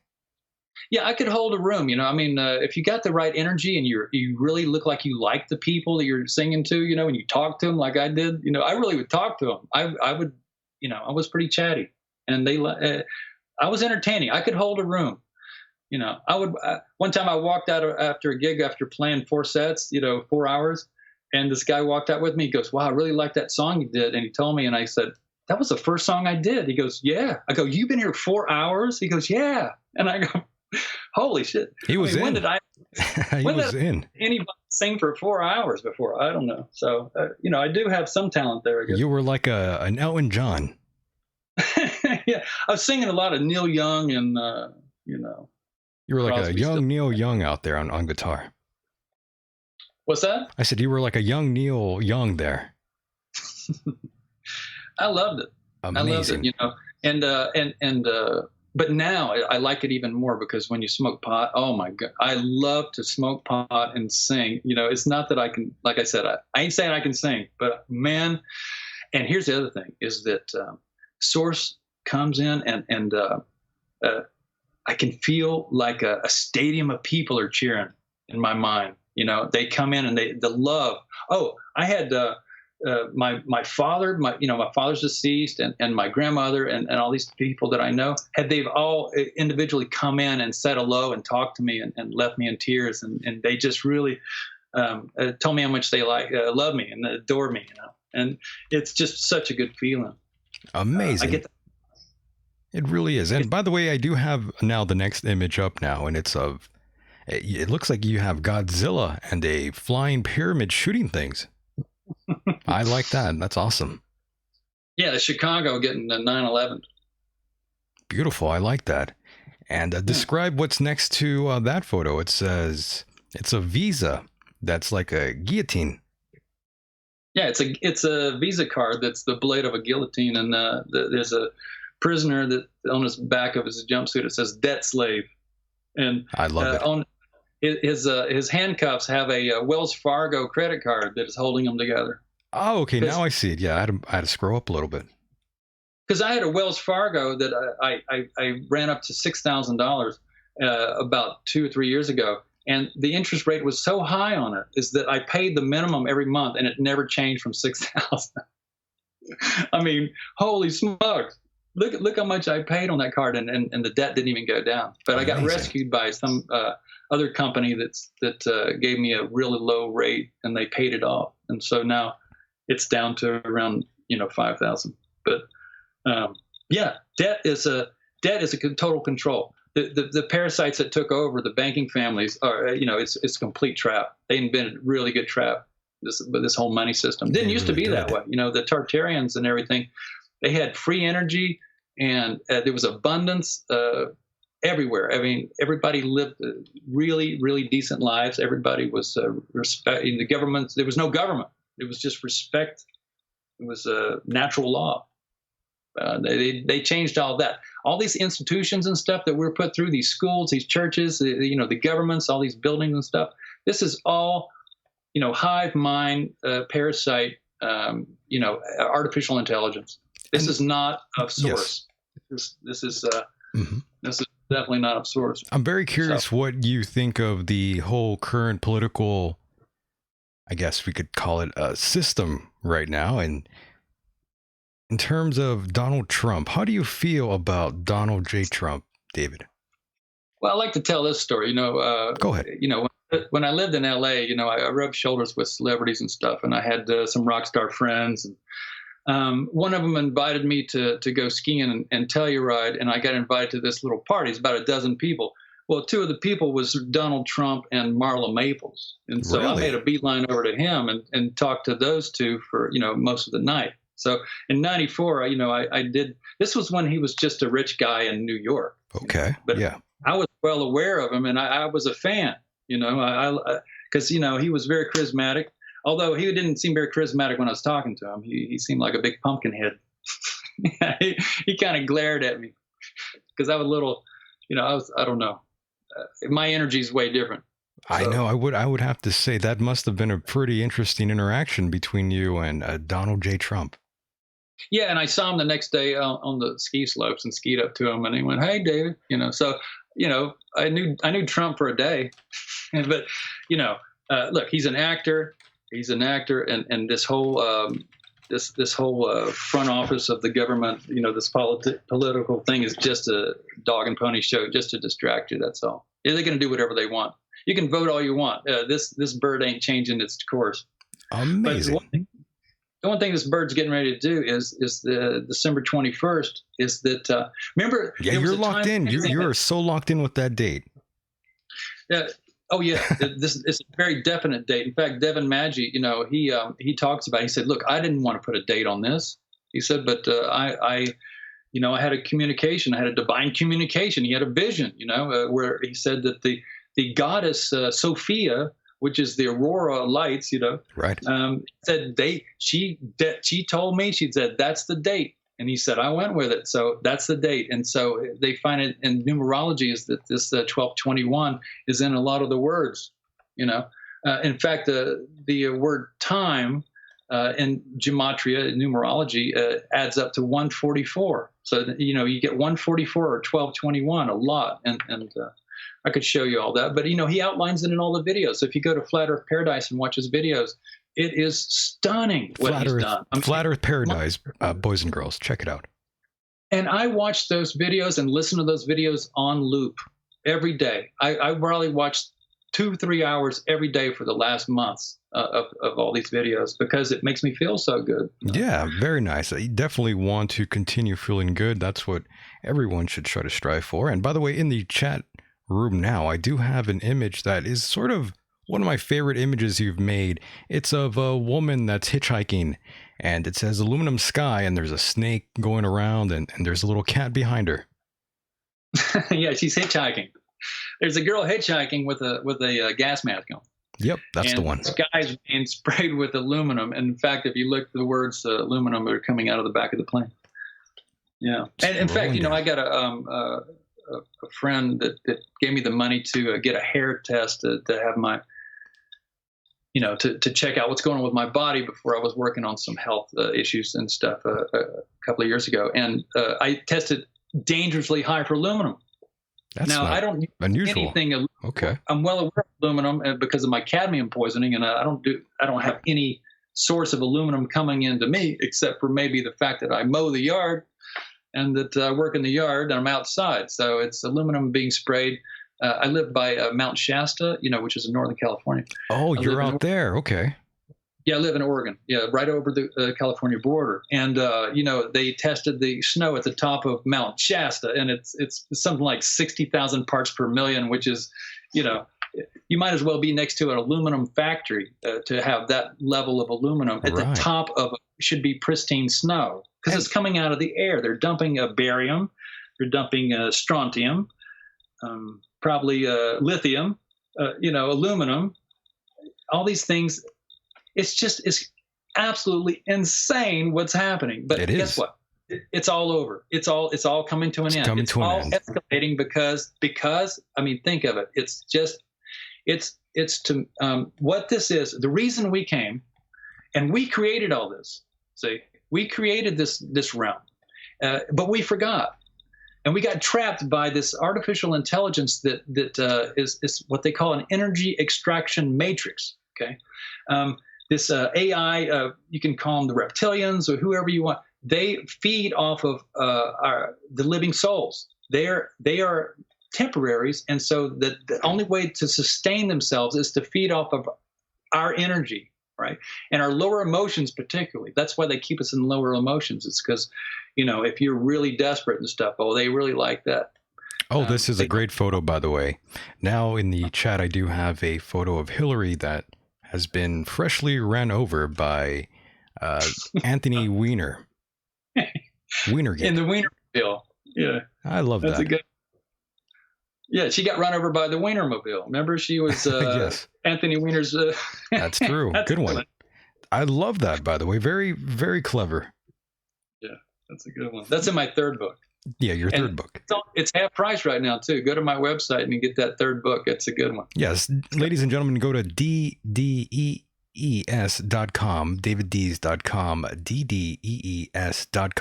If you want to purchase any of these illustrations that you're seeing, would be pretty awesome to have right there on your table or anywhere else you would like to display this book. It's fabulous. Yeah, it's very well done. It's I put the highest quality, thickest paper with the glossiest I could get. It's the best. The printer, this international printer that I use, that's actually nearby me here. They're international. They got 5 printers around the world, and they named my first book the Book of the Year. They said this was beyond, they were big fans. So they've really treated me nice. That CDS printing. You need a good printer. CDS printer. Definitely shout out to those great folks there. Mm-hmm. And on this, there's some fan mail here. I could read a bit of this fan mail. It says here from Kathy, it says, I received a set of books as a Christmas gift from my husband. I was so excited. The best part of my gift was it helped other members of my family connect the dots that I never thought would. My mom wanted the link to buy a set for herself to show others after looking through my books. So I decided to buy her a set for her upcoming 60th birthday in a couple of weeks. Thank you so much for your art. So I get a lot of stuff like this because I'm sure you do, man. I'm sure you get all kinds of crazy emails. You get angry people. You get people that say you influenced them for X, Y, and Z. I'm sure you get all sorts of awesome stuff. Yeah, because, you put it on your coffee table and I don't care how asleep somebody is. They're going to want to look at it because it's wild. It's some wild imagery. I love it. It's some of my best stuff. So yeah. I got a pretty good background in entertainment. So I'm glad you were able to put it to use, David. Yeah. Peter Green, this designer that I worked for in LA, we did all the Disney and the Paramount, not the Paramount, that was Disney and Warner Brothers that he had that account. So, we worked together for a good 10 years. And so, he was pretty excited when he saw these books. He was really impressed that you were already ID'd in the chat room, by the way. It says username Stars and Bars says, hey, is this the Disney guy?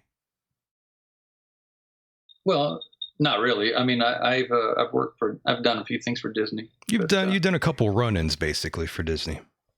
Well, I got contacted by Disney one time to do a thing for, I was doing a lot of work for them, but they wanted me to illustrate this thing for Robin Williams' birthday.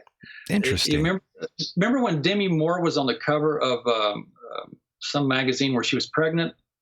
I do. Yeah. Now, yeah. How can I forget? Yeah, they had me illustrate her as the genie in, remember the movie that Robin Williams did the voice of, the genie, I forget what it was, an animated movie. Aladdin. Aladdin. Yeah, Aladdin. Yes. So it was the blue genie pregnant, right? Oh, yes. And that was going to be his birthday present from Disney. Oh, wow. I didn't get the joke. I didn't know what, I don't know, what does this mean? Now I know what it means. My goodness. I have the photograph, by the way, of Demi Moore from Vanity Fair. Yeah, Vanity Fair. Well, it turns out, I'm a little embarrassed to say it almost because, Don't worry. a lot of these movie stars are transgendered. A lot of them are. Yeah, that's true. They're either born or in vitro. They feed them the opposite hormones. So in Satanism, it's all done in opposites. So what they do is they take a baby being born, and they give it the opposite hormones. So it turns out Robin Williams was born, I don't know if he's born female, but it was a female that they turned into a male, right? And so that's the joke, is the genie was pregnant. And I went, oh my God, that's so sick. That's true. And how do you feel about, transgender, the whole transgender sport thing that's going on right now? You have these people that made the transition and now they're dominating their whatever sport they're in now. Oh yeah, I mean you got men that are basically winning all the track meet because they can outrun women. Wrestling, weightlifting, all these things that you're seeing on television. I would have to say that's kind of unfair to the women. It's ridiculous, But they don't. Look, the controllers don't care. It's all about. You want to see a really good example of it? I'm a big fan of UFC. Ultimate Fighting. Of course, you like mixed martial arts, sure. Yeah, watch some of those women that fight. I mean, it's not, they don't even hide it anymore. It looks like a dude, You're referring, yes, you're referring to a transgender by the name of Fallon Fox who now fights. Well, he's been fighting women for a while now, and I think one of the last fights she was in, she broke the other woman's jaw. Yeah. See, so but it's pretty obvious when you look at these fights, and even what's her name that was the top woman fighter, what's her name, Ronda Rousey, that's a tranny. Oh my goodness, you really think that's a tranny? Oh, I know it is. Oh yeah, no. when I started studying about transgender, I mean, because of my background in drawing and understanding about ratios and the bone structure, I completely can see the female and the male bones. Oh boy. Bones. This is going to really piss off some people for sure. And, I have a photograph now of Ronda Rousey and Fallon Fox side by side. I'm going to bring that up in the chat room now. And look at Ronda's hips. The girl does not have female hips. Can you see this photograph I have up? Oh no, let's see. Let's see if I can pull that It's in the chat room. Okay. I don't know how to get to the chat room. Oh, you know what? Maybe I should go in the chat room. You should. All right. So I'm at the end of Dees. Well, just let me send you a link. Don't worry. The YouTube. Okay. Yeah, that'll be a little quicker for you. But yes, in the chat room now, you can see a side-by-side comparison of what I think. I think she's a woman, though. But you're saying that's a man. Hang on. Fallon Fox next to her though is a man for sure. That's a tranny, boys and girls. If you haven't already known that. Did you send the link? Not yet. I'm going to right now. Yeah. Right. Look, I mean, what they're doing is soon as these sonograms show what sex it is, and they pump in the opposite hormone. So they literally, if it has a vag, then it's going to have a peen. I mean, it's going to grow, and sometimes it'll come out and it'll be both. And so the doctors are all in on it. So they just take away the one that they don't want. So amazing. Let's see. Are you seeing the link now? Oh, I muted you. I'm sorry about that. You did? Yeah, I had you on mute for 1 second. I'm sorry. It's all right. So you can see that now. Let's see.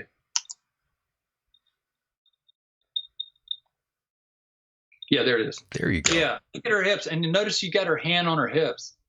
See, that's the move. That's all these the move. models. Yeah, the move. The Victoria's Secret. That's the secret. Is those are all men. That's the secret. Yeah, that's the secret. And if you look at who dates the Victoria's Secret models, then you out the female to male trannies.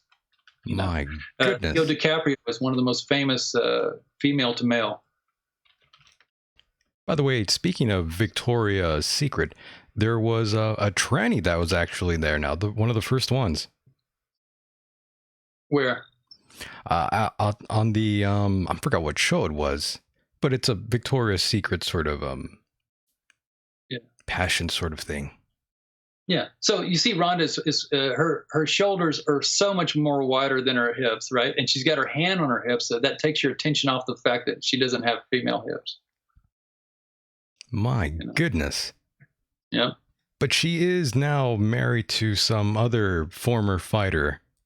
Yeah. So you're saying that that's like, I don't know what the story is there either. I don't know if he's a tranny, but Arnold Schwarzenegger, who was Mr. Universe. Arnold, you think he's a tranny? He's a transgender. So you can't just look at the muscles. When you can do it in vitro, then you're getting ready to cause. Remember the whole thing about Arnold Schwarzenegger was that they always said, because I was interested in, I read or watched that Pumping Iron movie. They were saying he's a freak of nature because look how thin his wrists are, but look at the size of his biceps, right? So these other men, they have these thick, if you have this much of muscle structure on you, you're going to have usually a very thick skeleton. Schwarzenegger doesn't have a thick skeleton. He's got thin ankles and thin wrists, which really makes an exaggerated looking muscle man. So amazing. Yeah. So I'm pulling up a photo of Arnold now, more recent, and you're telling me that this is a woman. And look at it. Okay, a man has a brow ridge. He has a bump right on below his, underneath his eyebrows. Right. He doesn't have that at all. He's got a very flat. A man's forehead recedes back. A woman's is more straight up, more flat. That's what he's got. I can spot the female to male transgender. Are you seeing the photograph I have up now in the chat? Well, let's see. I never found the chat. All I found was your videos. Interesting. So, Let me. Yes. where is the how do you go to the chat? I see home, videos, playlists, community channels, about. It should say live somewhere around there. If not, I'll send you a direct link. Yeah, don't worry. Let me give you that link now. So, yeah, I got real fascinated with the transgender. I studied that for a good year. You know, I watched. You know, they have pretty detailed videos that you know, channels that go into. There's one called Transpocalypse Now. Oh no. Oh yeah, this guy's really good. This guy really you know, it turns out that Hollywood is absolutely saturated with trannies. And here's the other thing, is that some of my rock star friends in LA, turned out my closest friends were trannies. They were trannies. They were males. They were female to male. And look, they were sleeping with girls. I mean, they had male package. I'm not saying that they had, you know, but when I look at them, my buddy goes, hey, you know, I just did the guitar for Cat Stevens' new album, right? And I go, wait a minute, Cat Stevens. I looked at him and went, oh my God. And they even gave him the name Cat Stevens. See, that's the clue. Well, Cat. this is devastating to me. I never heard such claims. Yeah. Yeah. Okay, now, David, I sent you a direct link to the live chat. Definitely hit mute, by the way, if you do enter the chat room. Boy, this conversation is really taking a dive, isn't it? Well, I mean, this is pretty fun, actually. You know, I put it in my third book. You know, I have a picture of you know, by the way, it was a bar. You know, I eventually ended up in some pretty elite little bars and stuff in Beverly Hills and in Hollywood. And I was in there one night, and Angelina Jolie walked up to me. Right? Don't tell me that's a tranny too. Oh, this was only a couple of dozen people in a room, and you know, Angelina Jolie is one of them. So you can imagine, you know. And so, my God. And then Dwight Yoakam walks up to my other side. So I got Angelina Jolie on my right, and Dwight Yoakam looking at me on my left. And I'm going, oh my God. I'm blown away, David. But the first thing that struck me about Angelina Jolie, because I thought it was the most beautiful woman in the world, is I looked at her shoulders. Look at her. She's got very odd shoulders. Oh, no. You know? I didn't know it at the time, but now I realize why that she has odd. She's a Annie. So. David, I've serviced myself to that woman before. Are you telling me that that's a man? Yeah. Sorry, man. No, this is just now. I need to take a shower. All the top models. Look, all the top models. The ones that I lusted over too. Oh my goodness, David! This is a shocking revelations we are hearing here now. For the first time we're hearing this. Really? Okay. Well, I mean, the whole Arnold thing, and now Angelina Jolie is a man. That is crazy. And she had, you know, I don't know the extent of, you know, but she's certainly got all the parts of a woman. I'm not saying she's walking around. I mean, her hands are a little odd, I have to say. Yeah. Those are kind of like man's hands in a way. Look, when she was standing from me in person, my jaw dropped, because I was going to start to try to talk to her, but my buddy kind of jumped in and took over. Oh, he got in there. Huh? He got in there, huh? He got in there, and it turns out he's the one that worked with Cat Stevens. So it turns out they're both trannies. Oh my God! I was in a fest of trannies. I didn't even know it. My God, so, you were engulfed in tranny action. Yeah, and there was Bon Jovi over there, you know, and he's a tranny, and then there was you know, there was a, you know, who was that? I forget. What's her name? Winona Ryder. My buddy, I was with a buddy of mine, a guitar player, you know, a real good looking guy, you know, and he goes, dude, Winona Ryder is staring right at me. He goes, Winona's staring at me. Don't do this to me. She comes walking by. I go, Winona, right? And he goes, no, don't say anything. I go, okay. Comes to find out, you know, found out Winona's training. Turns out my buddy is too. Oh, you know? My God. I couldn't believe it. I mean, he's the most masculine looking, handsome guy. He played guitar in that band Poison. You know? I'm telling you. Yeah. Well, wait, Poison? Yeah. Don't tell me someone in Poison is also a tranny. Oh, they're all trannies. What? Yeah, oh yeah. Michael, what's his name? The lead singer. Yeah, all those people are all trannies. Look, I mean, you don't have to believe me. Just if you want to go and look at all the no. I had to put the funeral music on. My God, my mind is just, I don't even know what to say. I'm shocked. Yeah, me too. But I'm kind of over it because this was a couple of years ago. I went through all my, studying about trannies. But geez, now I'm afraid to ever service myself to any of these women now. Yeah. My God. Yeah. Yeah. Yeah. I mean, this is terrible. Yeah. In fact, in Scientology, it turns out that a lot of my friends were. I didn't know. I didn't know. I even asked one out by. Oh no! Don't tell me. I didn't go. She said, "Oh, I'm busy." But what's her name? Oh, see, I'm a little kind of jumpy here, so I forgot her name. It'll come to me, but you'll recognize her. She's famous, and she lived with Brad Pitt for a couple of years. So it's not like she's not good looking. I mean, she's really weird looking. What's her name? Don't tell me Jennifer Aniston. No, but that's a super tranny. That's a tranny too. All the whole Friends cast. Oh my God! Most men were actually trans or male to female. This is a tranny universe. Yeah. Well, no, Hollywood. God. Hollywood. That's the thing. Satanism. They do it to their children. Terrible. Look at Bush. Look at Bush's wife. You want to see something really weird? Look at the senior Bush. Look at his wife, Barbara Bush. Look at a picture of her when she was 25. Holy smokes! It looks like a man in a dress. Well, now we know why Bill Clinton did what he did in the Oval Office. Well, look, I mean, Hillary Clinton and Bill Clinton are very suspect in all this too. Those are some freaks right there, for sure. Bill Clinton's got a very thin neck. Yeah, he's a freak. Okay. That guy's a freak. He's got an odd look, and plus, he's got a very thin neck. So. Oh my God! Well, David, I hate to cut this off here, but we are running out of time here, and I feel like I could talk to you for hours, David. Yeah, well, I got a lot going on, I guess, but it's so sad that we ended up on such a sour note with all this tranny stuff. Oh, trust me, it's not a sour note. This is a highlight here. Oh yeah, okay. Hell yeah. Okay.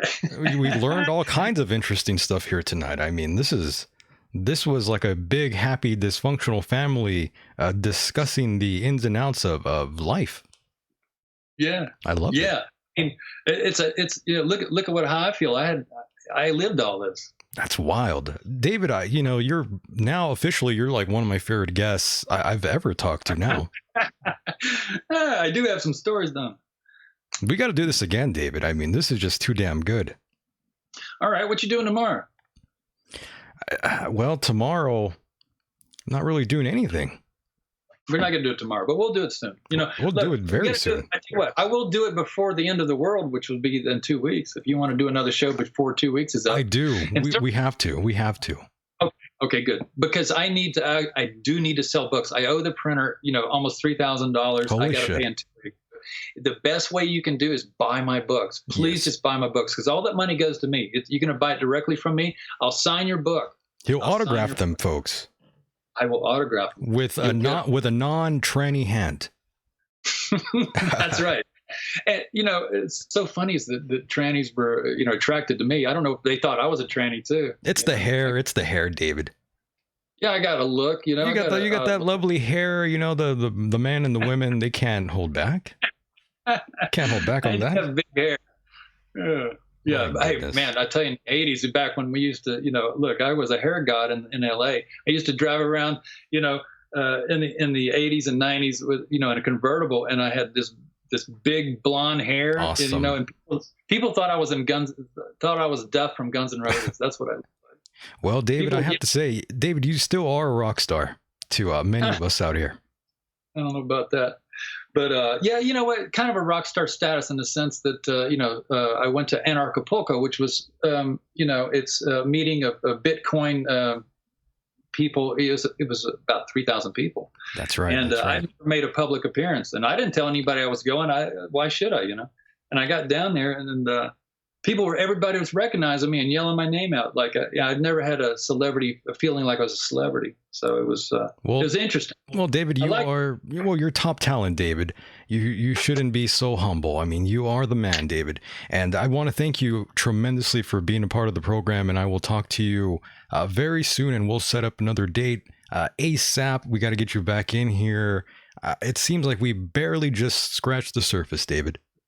Just got going. We barely got rolling. Okay. That's right. And David, go ahead and plug anything you'd like, any final words, anything you'd like to say. The floor is yours, man. Go ahead. Okay. I haven't been to a doctor, one of these doctors that gives you antibiotics and stuff in 22 years. I'll tell you why, because I've discovered this Rife technology. Rife technology is a sound frequencies that kill bacteria. And it's a machine that's pre-programmed, and I sell these.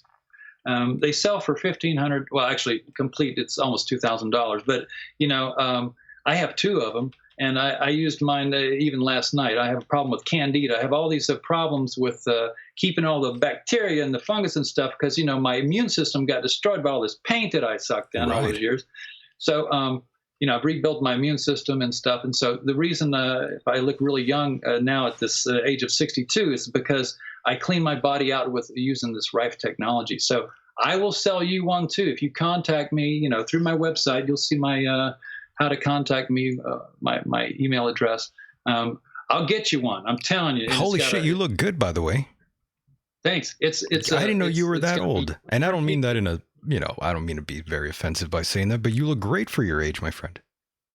Yeah, I do. I see people young. That are 62 and they look like my grandpa. I thought you were like in your 40s at the most.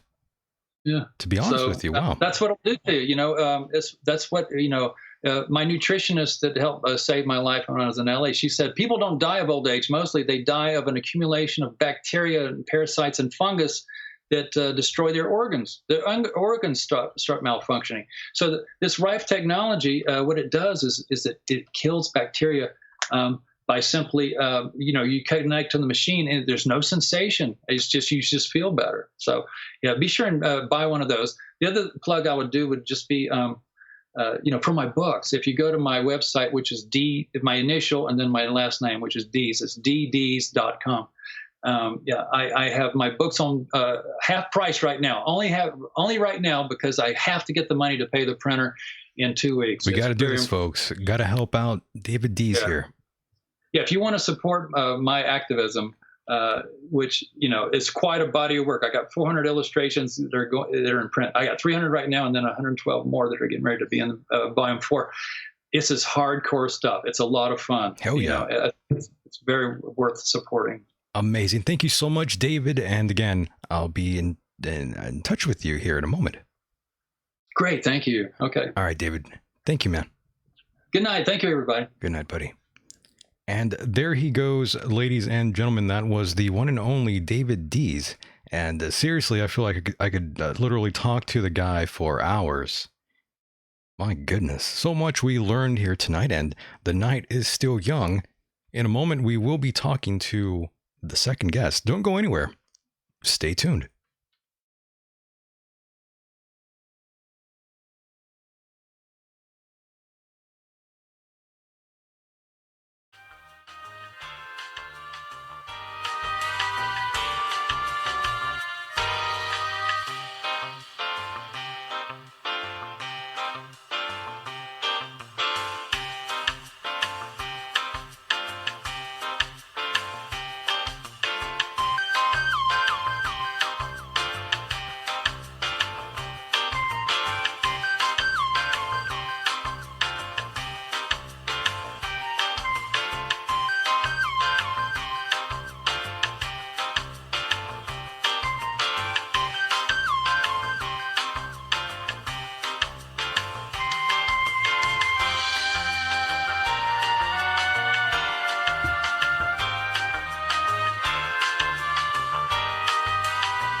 And welcome back, boys and girls. Here we are again on this very pleasant evening, and it has been quite educational, to say the least.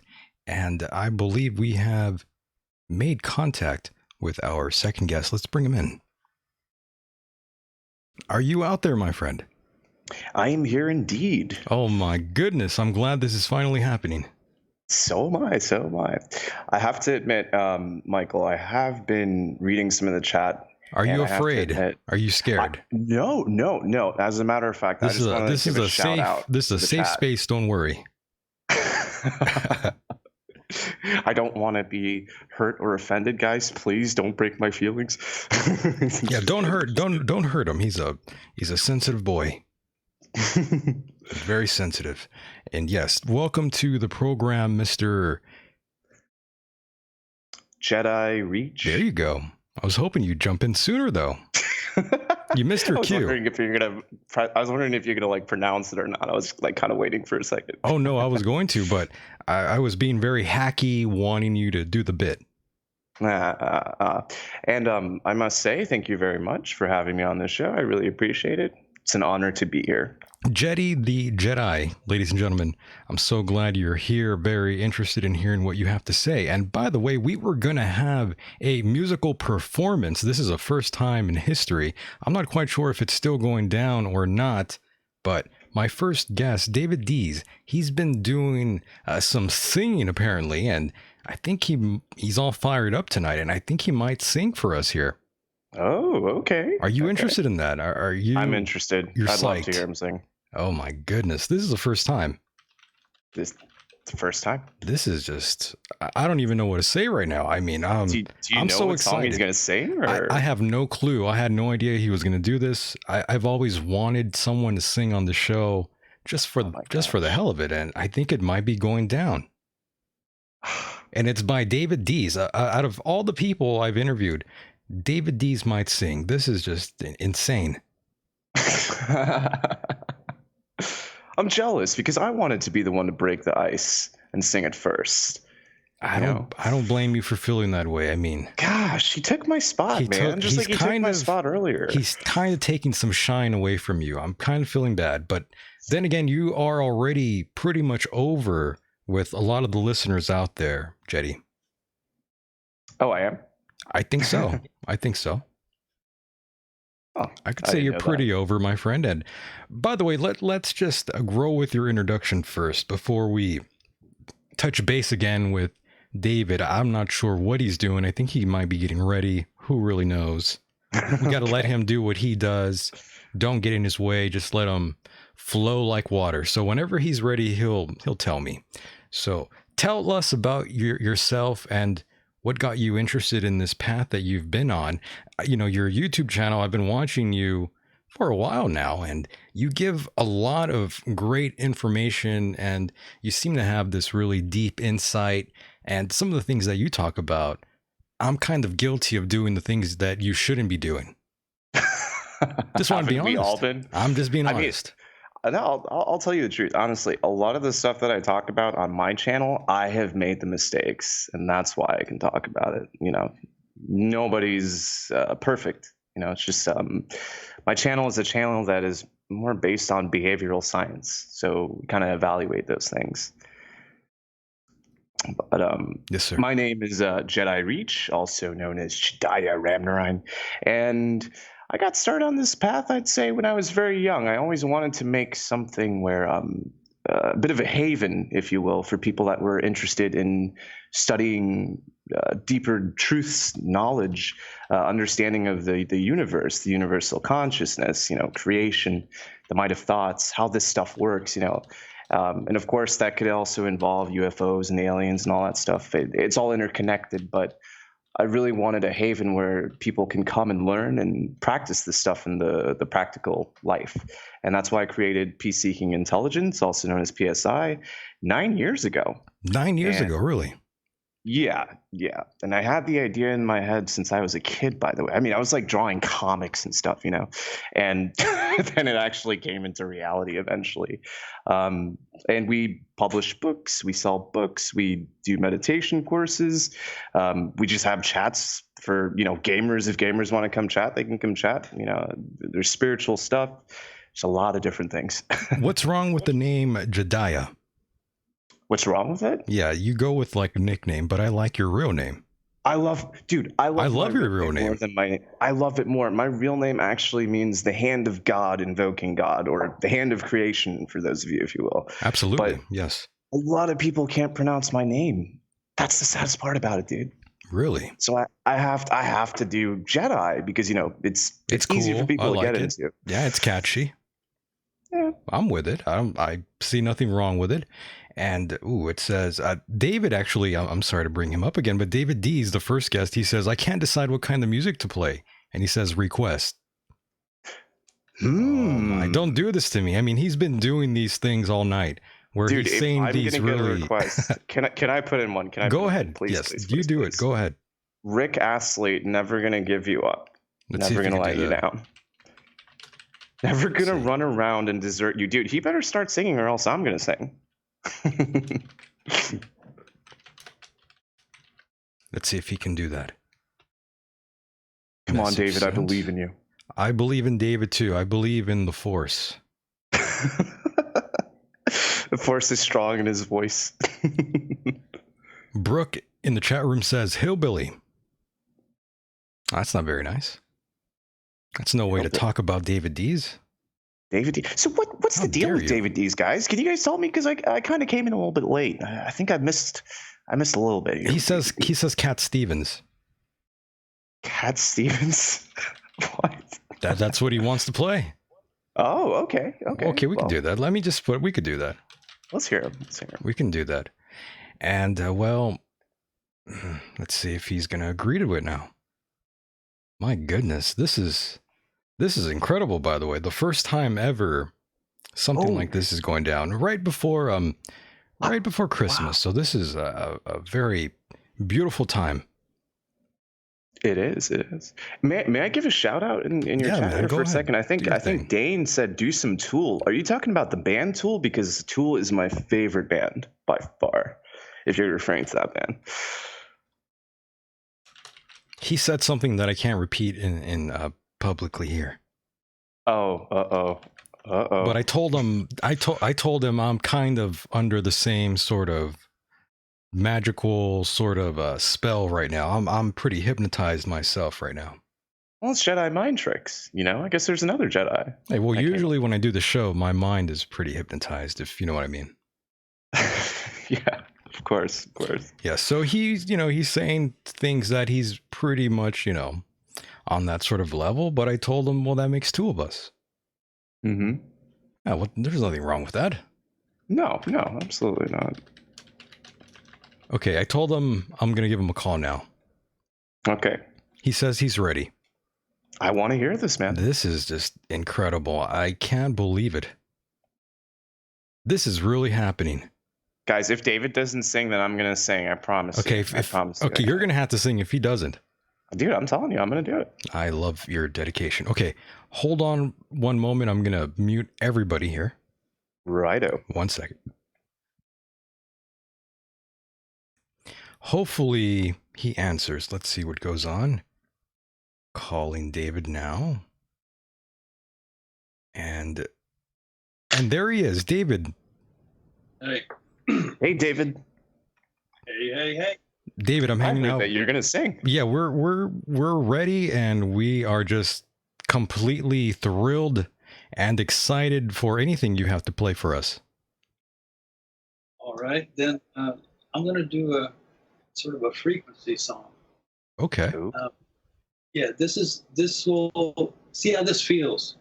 Okay, because I'm doing songs that make me feel good. Oh yeah. It's one of the songs I like. Cat Stevens, he had that Moon Shadow. That's a good one. All right. I do that, but I'm not going to do that one. Oh, a teaser. I was getting all excited. I know. Okay, here we go. Here we go. Hang on. I got to catch my breath. I'm a little excited about doing this because I know this is going to sound fucking great. It's going to sound awesome. I know this is going to rock really good. I just hope that I don't forget it because I'm so stoned. Don't worry, man. We're here for you. We are here. We're supporting you all the way. All right, here we go. Circle of friends.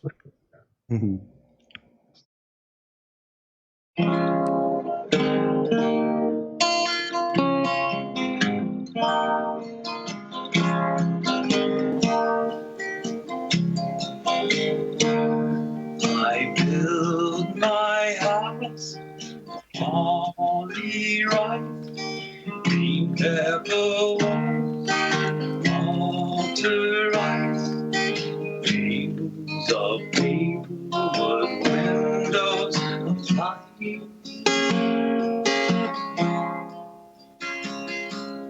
and everything empty into quiet.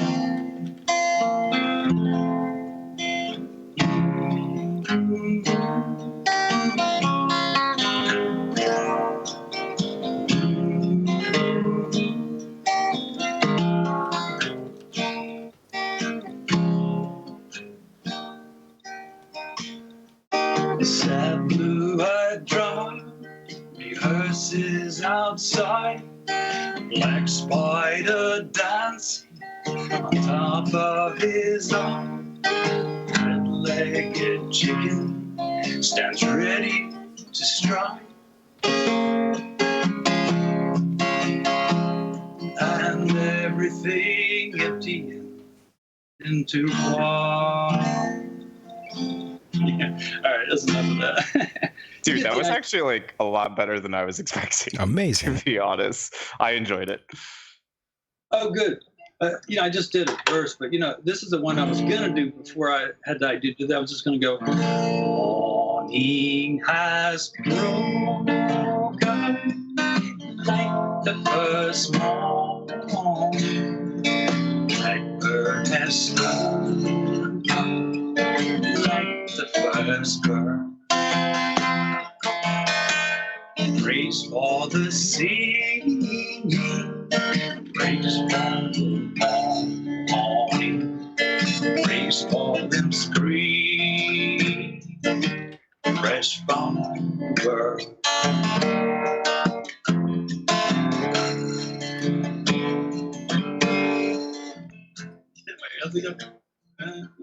Oh no! Did you forget the words? Rains new. Oh no, he's back. Sunlit. Well, you get the idea. I got you. Dude, I heard that song when I was a kid. I haven't heard that song since I was a child. That's crazy. That's a good one, isn't it? Best Yeah, episode ever, in my opinion. Wow. Amazing. Wow, man. I got a blast from the past and I came on here already? Dude, I like this. I like this show. David, I want to thank you so much for being a part of the program yet again and performing that song. We loved it. The chat room loved it. And David, we will definitely do round 2 pretty goddamn soon. Oh, good. Okay, thank you very much. I'll see you later, man. All right, David. Good job, David. Take care, man. Thank you. Okay, see you. Take care, buddy. And there he goes into the night. David Dees. That was amazing. Round of applause. I mean, that's classic right there. I mean, how can you not love that? That was a once-in-a-lifetime performance, boys and girls. I loved it. I hope you did. And that was the first time we've ever heard anyone do that before. And we definitely need to give a round of applause to Mr. David Dees. I mean, good Lord, that was amazing. Yeah, that caught me off guard. I wasn't expecting him to sing that good. He's a good singer. And then he sung a song that was like from my childhood. It was like really connecting, you know? Like I really got into it. It was pretty damn good. The only thing is that he needs like another microphone to really catch the music. Yeah, that's true. That's true. Yes. Clap it up. Definitely. So, back on track here with you, my friend. What's with the nickname? Where did you acquire such thing? Is it just because of Star Wars? Okay. So let's get the record straight. There's a couple reasons. One, yes, I do love Star Wars. Except, and I think some of you fans out there can probably relate, the new Star Wars material is a little bit questionable. Except for Mandalorian, that was actually a pretty good one. I've been watching it. I like it. Yeah, go ahead. Yeah, I like it too. Rogue One was also good. But that being said, I was a fan of Star Wars, and I think that there are things to learn from all of our medias. Star Wars is a very exciting story, a space fantasy adventure, but the Force and stuff, and the Jedi and the Sith. I think there's a lot that we can learn from. True. So I've always appreciated the philosophy of it, right? Even though it's not the exact same words I might use, I can understand the essence behind it, and I had a lot of respect in that regard. So it was a lot easier to pick the nickname Jedi because, again, a lot of people can't say my name, Jediah, and I wish people could say Jediah, man. I mean, like you said it, but yeah, that's not the norm. So that's why Jedi came about. Interesting. And by the way, we got a donation, $4.99 from, I believe it's someone from your camp, and they're asking, question for Jedi: what is the biggest problem with humanity, and what can humanity do to change the world? Oh, geez. Why does he have to come out with a question like that, man? I can't answer that. I have no idea. He came out swinging, right? Came out swinging, dude, right off the bat. All right. So I'm going to say, first of all, the easiest answer to say in regards to that problem would be overpopulation. That's the most obvious example. Human beings shouldn't be covering every space of the earth and, taking all of the natural resources and depleting them to a point.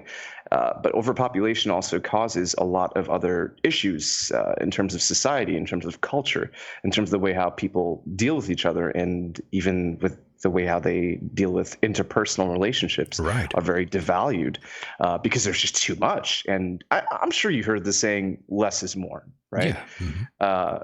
And in that case, it really does apply, because overpopulation is not just a physical problem, but also like a mental problem. Like, for example, you think about the average kid in today's age, right? The average societal kid, not all of them, but just an average. They have like a 30-second attention span. They're like always on their phone. They're like, oh, they got to check their email. They got to check their message. They got to check this. They got to check that. It's like totally overpopulated, and just in the thoughts is so clogged up and overthinking, and that translates into physical reality as well. So to summarize it without going too deep just yet, I definitely think overpopulation is the biggest issue, and to solve it, we're going to slowly have to introduce a bit of a birth control. But this is a kind of subject that people get a little bit weird about, so I just want to say this. I'm not talking like Thanos or something, right? Like to wipe out like half the population. Sure. I'm not talking to do that, but I'm just saying, like, over time, if we can be more considerate about having children, I think that would go a long way in stabilizing our planet. And of course, I would just add this last bit too. I do think that there are a lot of different beliefs and ideas that are driving people crazy down here on Earth. A lot of religious, political ideas and ideologies that are not helping the situation either. I meant to call you Jedi, not Jedi. Jedi the Teddy. Yes, and before we even dive deeper into these issues, and I wanted to get into so many things that even this question I want to jump into, but before we do, where were you born, my friend?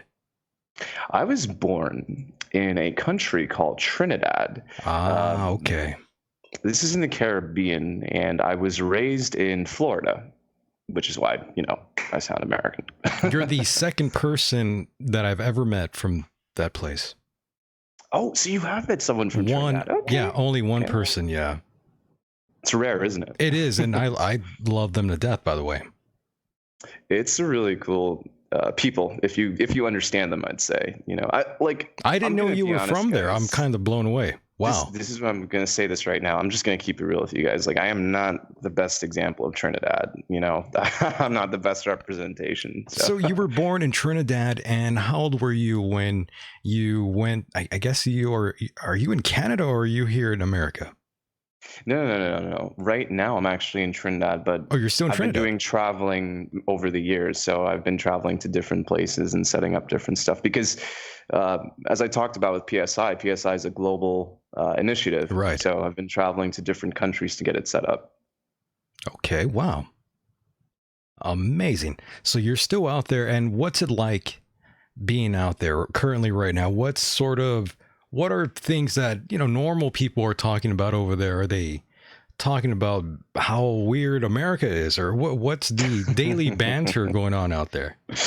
Well, I'll say this, Michael. One thing for sure that I've learned traveling, across different parts of the world, everyone is kind of the same.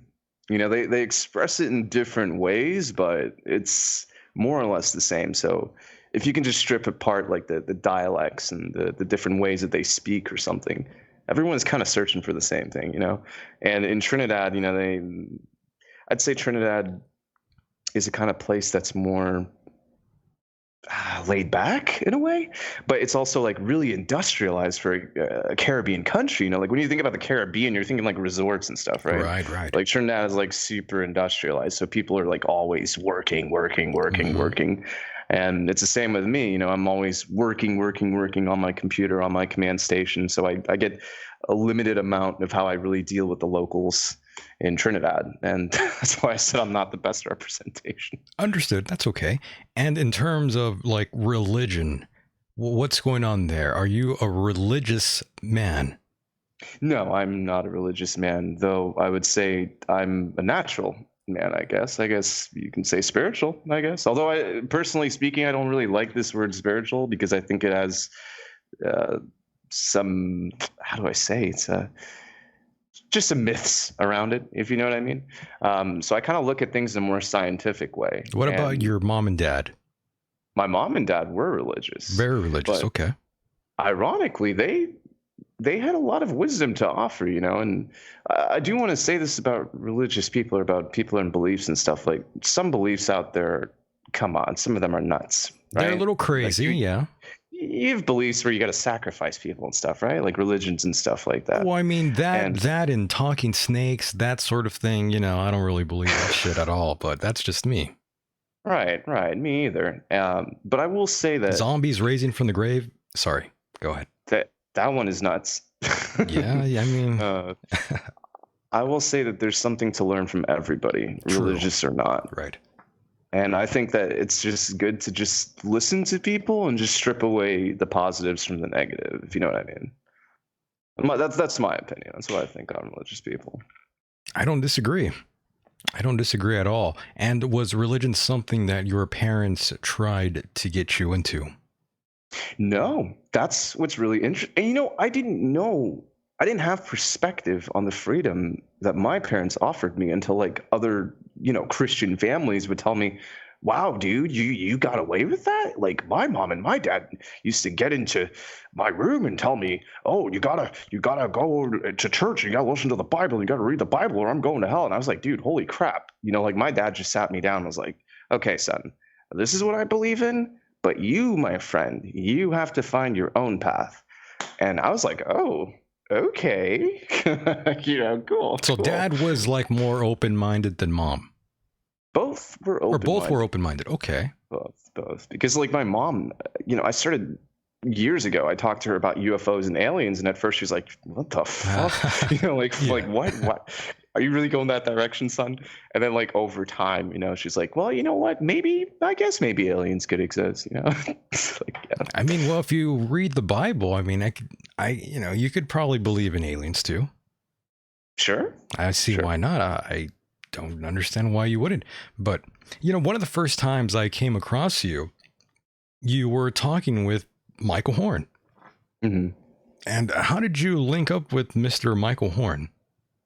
So Michael Horn helps out the organization FIGU. Right.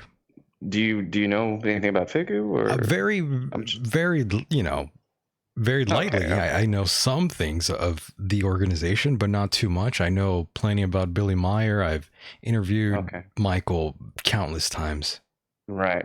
Well, Billy Meyer is obviously a very wise man who's had a lot of controversy around him, and oh yes, is which understandably so. I get it, but I will say that I do really respect his work, but not so much the UFO stuff. The main work that I really respect from Billy Meyer's end is the things that he calls the spiritual teaching. I was going to say And the spiritual teaching is what got you that's what really got interested. me, Yeah. because the thing for me is that when I first read the contact reports, I was like, because I'm a writer, I've had multiple books that went on bestsellers, so I know how to write, and I know how creative artists work.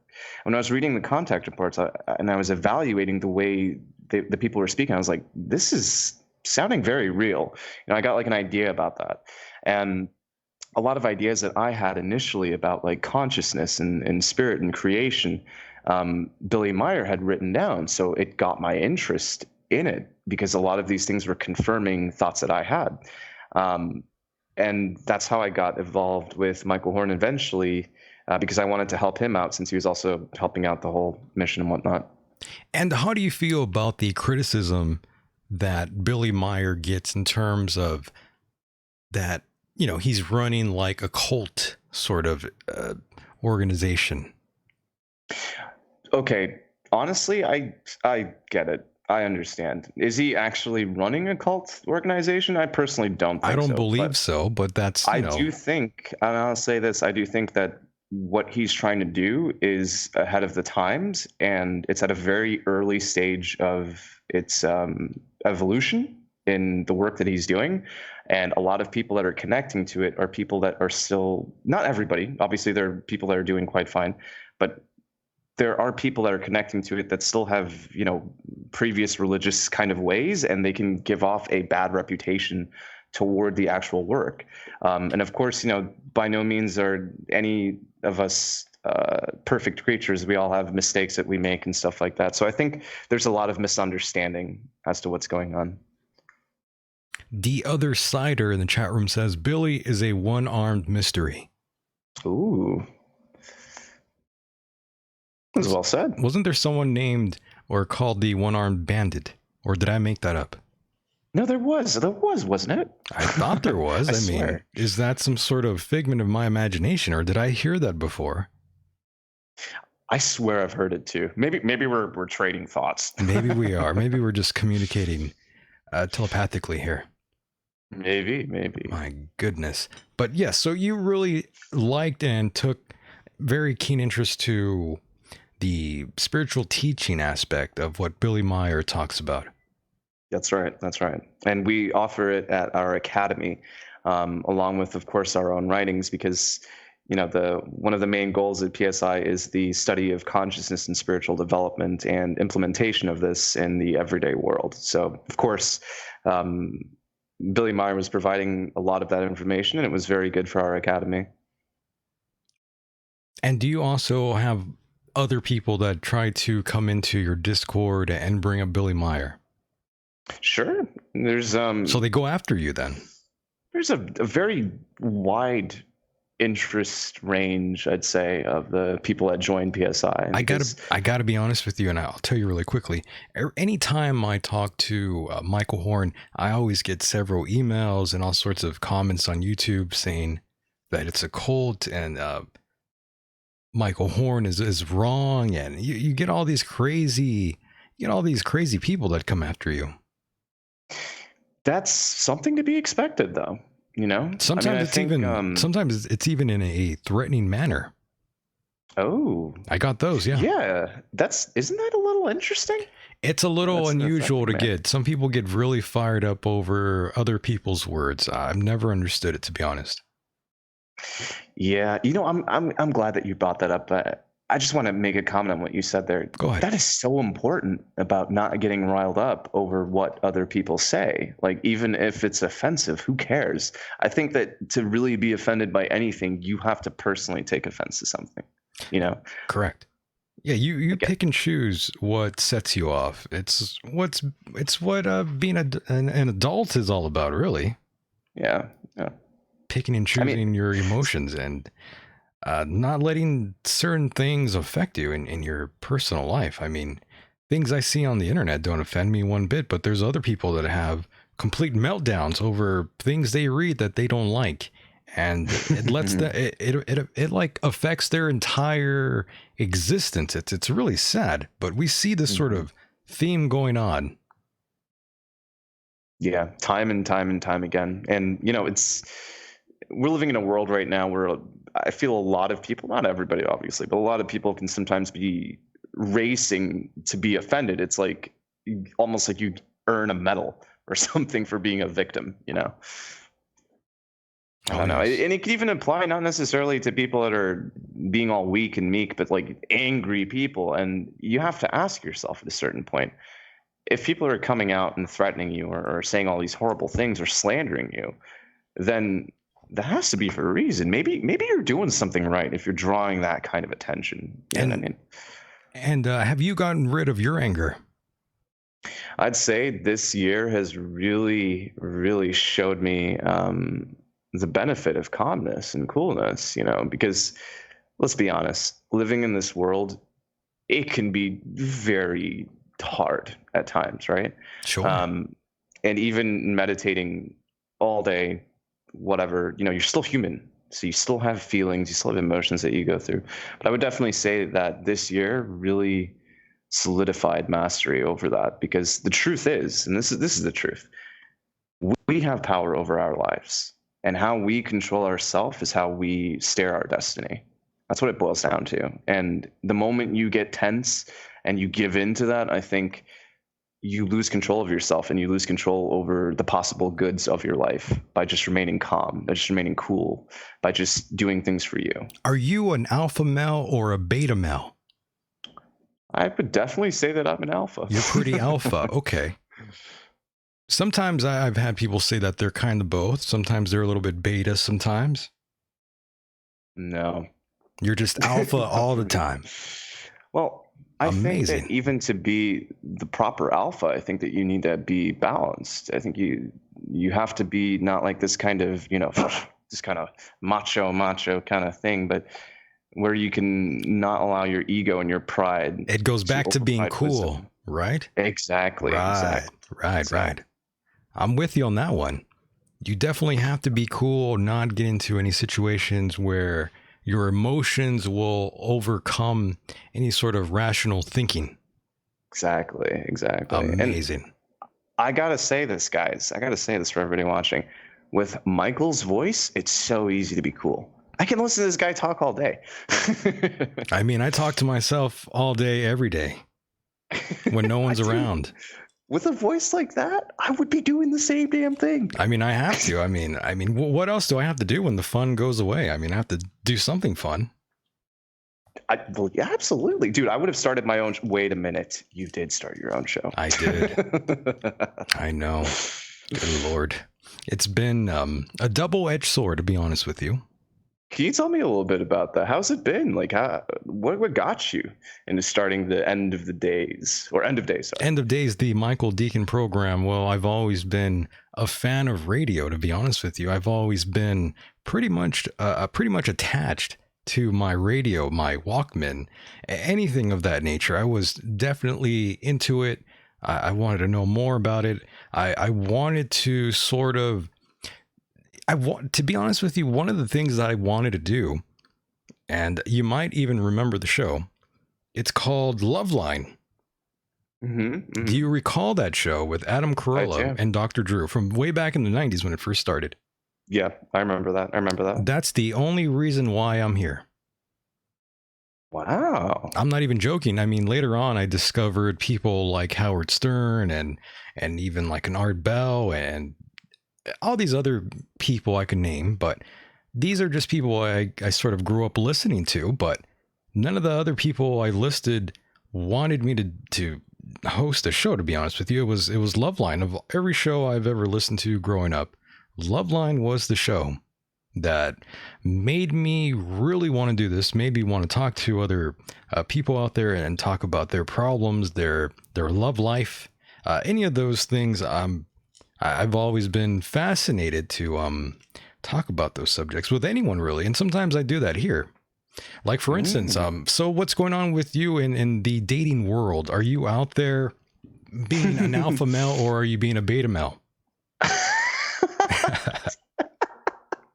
See how I did that? Oh my gosh, dude. In a second. Dude, I love Michael already, man. Oh my gosh. I'm so glad you found me, dude. I'm glad I found myself. Yeah, Yes. Well, But it's concerning expensive. my dating life- But it is expensive to find yourself, to be honest. It could be. It costed me a lot of money, a lot of hallucinogens. Go ahead. Sorry. And don't forget all the emotional costs as well. That's a huge cost. But in my true. dating life, there is somebody that I am seeing right now, and I'm hoping that this one does work out. We'll see. But perseverance. What does she look like? Describe her to me. She's blonde. We got a blonde woman. Okay, we're doing good. And I would say Germanic. Those type of people. Okay. What color are her eyes? Blue. Blue eyes. Okay. Blue eyes. Yeah. Mostly Blonde, European. European. Classical European. Amazing stuff there. Well, I mean, it's my taste. I know some people can find that quite boring. European women are always pretty much top talent. I think so, personally. European women and European women mostly are pretty much the top of the food chain sometimes. Yeah, that's what they say. They mainly say like Slavic women, especially, and Russian women, especially. That's true. And what do you feel? Well, actually, I should go back and talk to you about this woman that you fancy. Is she one of these women who sort of look up to the Kardashians? No. She's not one of those. Dude, I actually ironically found a girl who is different. I know it sounds very typical, but I've personally been through a lot of relationships already. And I think the more perseverant you are with finding the right things, this is not just for relationships, but in general, right? Then you eventually do find something that works. And ironically, of course, she's by no means perfect. I mean, nobody's perfect. Right. But it's a solid connection. I'm glad she's not one of these women who look up to the Kardashians like we have here in America. Yeah, buddy. That's why it's dating American girls can be a little rough sometimes. So you understand what I'm talking about, the Americanized women for sure. I didn't want to say it. Well, I'll say it for you. Don't worry. I'll take the heat. I don't mind. I love a dangerous life sometimes. And yes, speaking of the Kardashians, I'm pulling up a photograph now for the chat room. And I've always said these women are a plague to society in America. A lot of these women here hold a very powerful influence to the majority of American women. And even around the world, their influence is still felt, no doubt. And my goodness, it seems like every woman one of the Kardashian girls date, their careers just end. Yeah, I'd like to add something to that. Yeah, go ahead. Unfortunately, now I want to say this before I start. There are good Americans that are doing good for the world and for people. But the Americanized influence is what I'm pointing the scope at. And it has gone so deep into the culture. And America is by far the greatest telecommunication technology-based nation that we have in the whole world. And because of that, the influence is very easy to spread around the rest of the world. And you have these celebrities like Kardashians and yuck. Other celebrities. They're not the only ones, too. I think a lot of them, Ariana, dude, there's so many of them right now that are just, they're putting such terrible influence into not just other girls, but men as well. She's a horrible influence for sure, but would you knock it out with Ariana Grande? No, you wouldn't get in there and just be like, I won't. You won't get in there because her energy to me is very repulsive. It's repulsive. Yeah. Exactly, dude. That's exactly. I know what you mean, though. I know what you mean. I dated a girl before that. She was just gorgeous, but she had like a really nasty attitude, and the way she treated people was kind of like a big put off to me for some reason. Mm-hmm. She's just a nasty woman on the outside. That's a thing. Like in my years And I've been with a lot of different women, a lot of beautiful women, and I'll tell you the truth. I know this sounds fucking cliche, but beauty isn't everything, man. It and really like, isn't. I feel sorry for guys that get phased by that. Like, it's a very sad thing. Like, if you get phased by how a woman looks or by the sex that you're getting, that's I'm sorry, but that's a little bit sad. Are you know what I telling mean? me, Jetty, that you would like go out with a woman who is like in a wheelchair? No. Okay, I'm just curious. And I want to say something about that, because you also have the people that are like the bleeding hearts. Okay, you know what, Mike? I'm really glad that you brought this up. All right, I'm really glad, because you have the bleeding hearts that are like over positive and say like, oh, you have to date an ugly person in order, because you got to have a good heart. But this is just as much bullshit. It is. And so is this whole idea of, oh, it's not about the looks, it's about the personality. What? The personality is equally as much It's important. Yeah.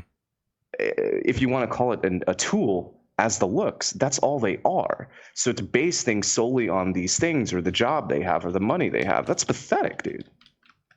I'm just keeping it real. No, you're right. I think it's though. a very pathetic thing. You're right. That's why you have to find the woman that has one of those qualities, and hopefully both.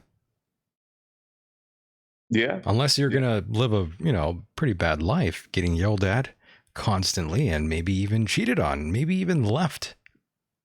I mean, what's the point of doing that? Because you're just so excited about, like, obviously there's a balance, because this is what I think. I'll tell you, Mike, I think nobody's really born ugly. I think people make themselves ugly over time by the choices they make, by the influences they allow in their life, by the way they handle their lifestyle, And the thing is too, like, even with people, if you want to feel sorry for them and you have these warped, over positive ideas that you need to date people that are messed up, it's like, why would you drag yourself down to somebody who doesn't want to be good for themselves? Oh, you mean like going out with a girl that has daddy issues, right?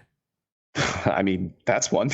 I mean, I've gone out with a few of those girls, it's pretty awesome in the bed, but it deteriorates, That's a thing. That was a joke, but that was awful. Good in the beginning. That was terrible to say. It's pretty good in the bed, but then over time it gets old pretty quick. It's not worth it. It's not worth it. No. Yeah. And that's the other thing too. I think a lot of people need to slow down on wanting to be in relationships, because I think a lot of people want to be in relationships because they're afraid of being alone. Are you saying like people that are like on Tinder? I think across the board, man. I think more people need to spend more time with themselves, because if you think about the societal pressure as well, people feel like, especially for men feel like, dude, you have to bang this girl, that girl, that girl. You got to get with this girl, like we have this thing, and it's a trap, because ironically, if you put pride in your vanity could be embarrassed. And then the thing is that, I don't know how else to say this, but the girl has power over you. The P, so to speak, has power over you, and you are no longer able to think properly. And it's so ironic, because if you are like that, then girls get less attracted to you. Word. So Jetty, so tell me if like someone like a one of the Kardashians, what's her face? Kylie Jenner. What if she was like coming on to you at a bar and she's like, wow, you're really hot. I like your jacket there. You want to go home with me later. Like, what would you tell her though? I'd ask her, first of all, Kylie, are you drunk? What if she was drunk though, but she was super into you?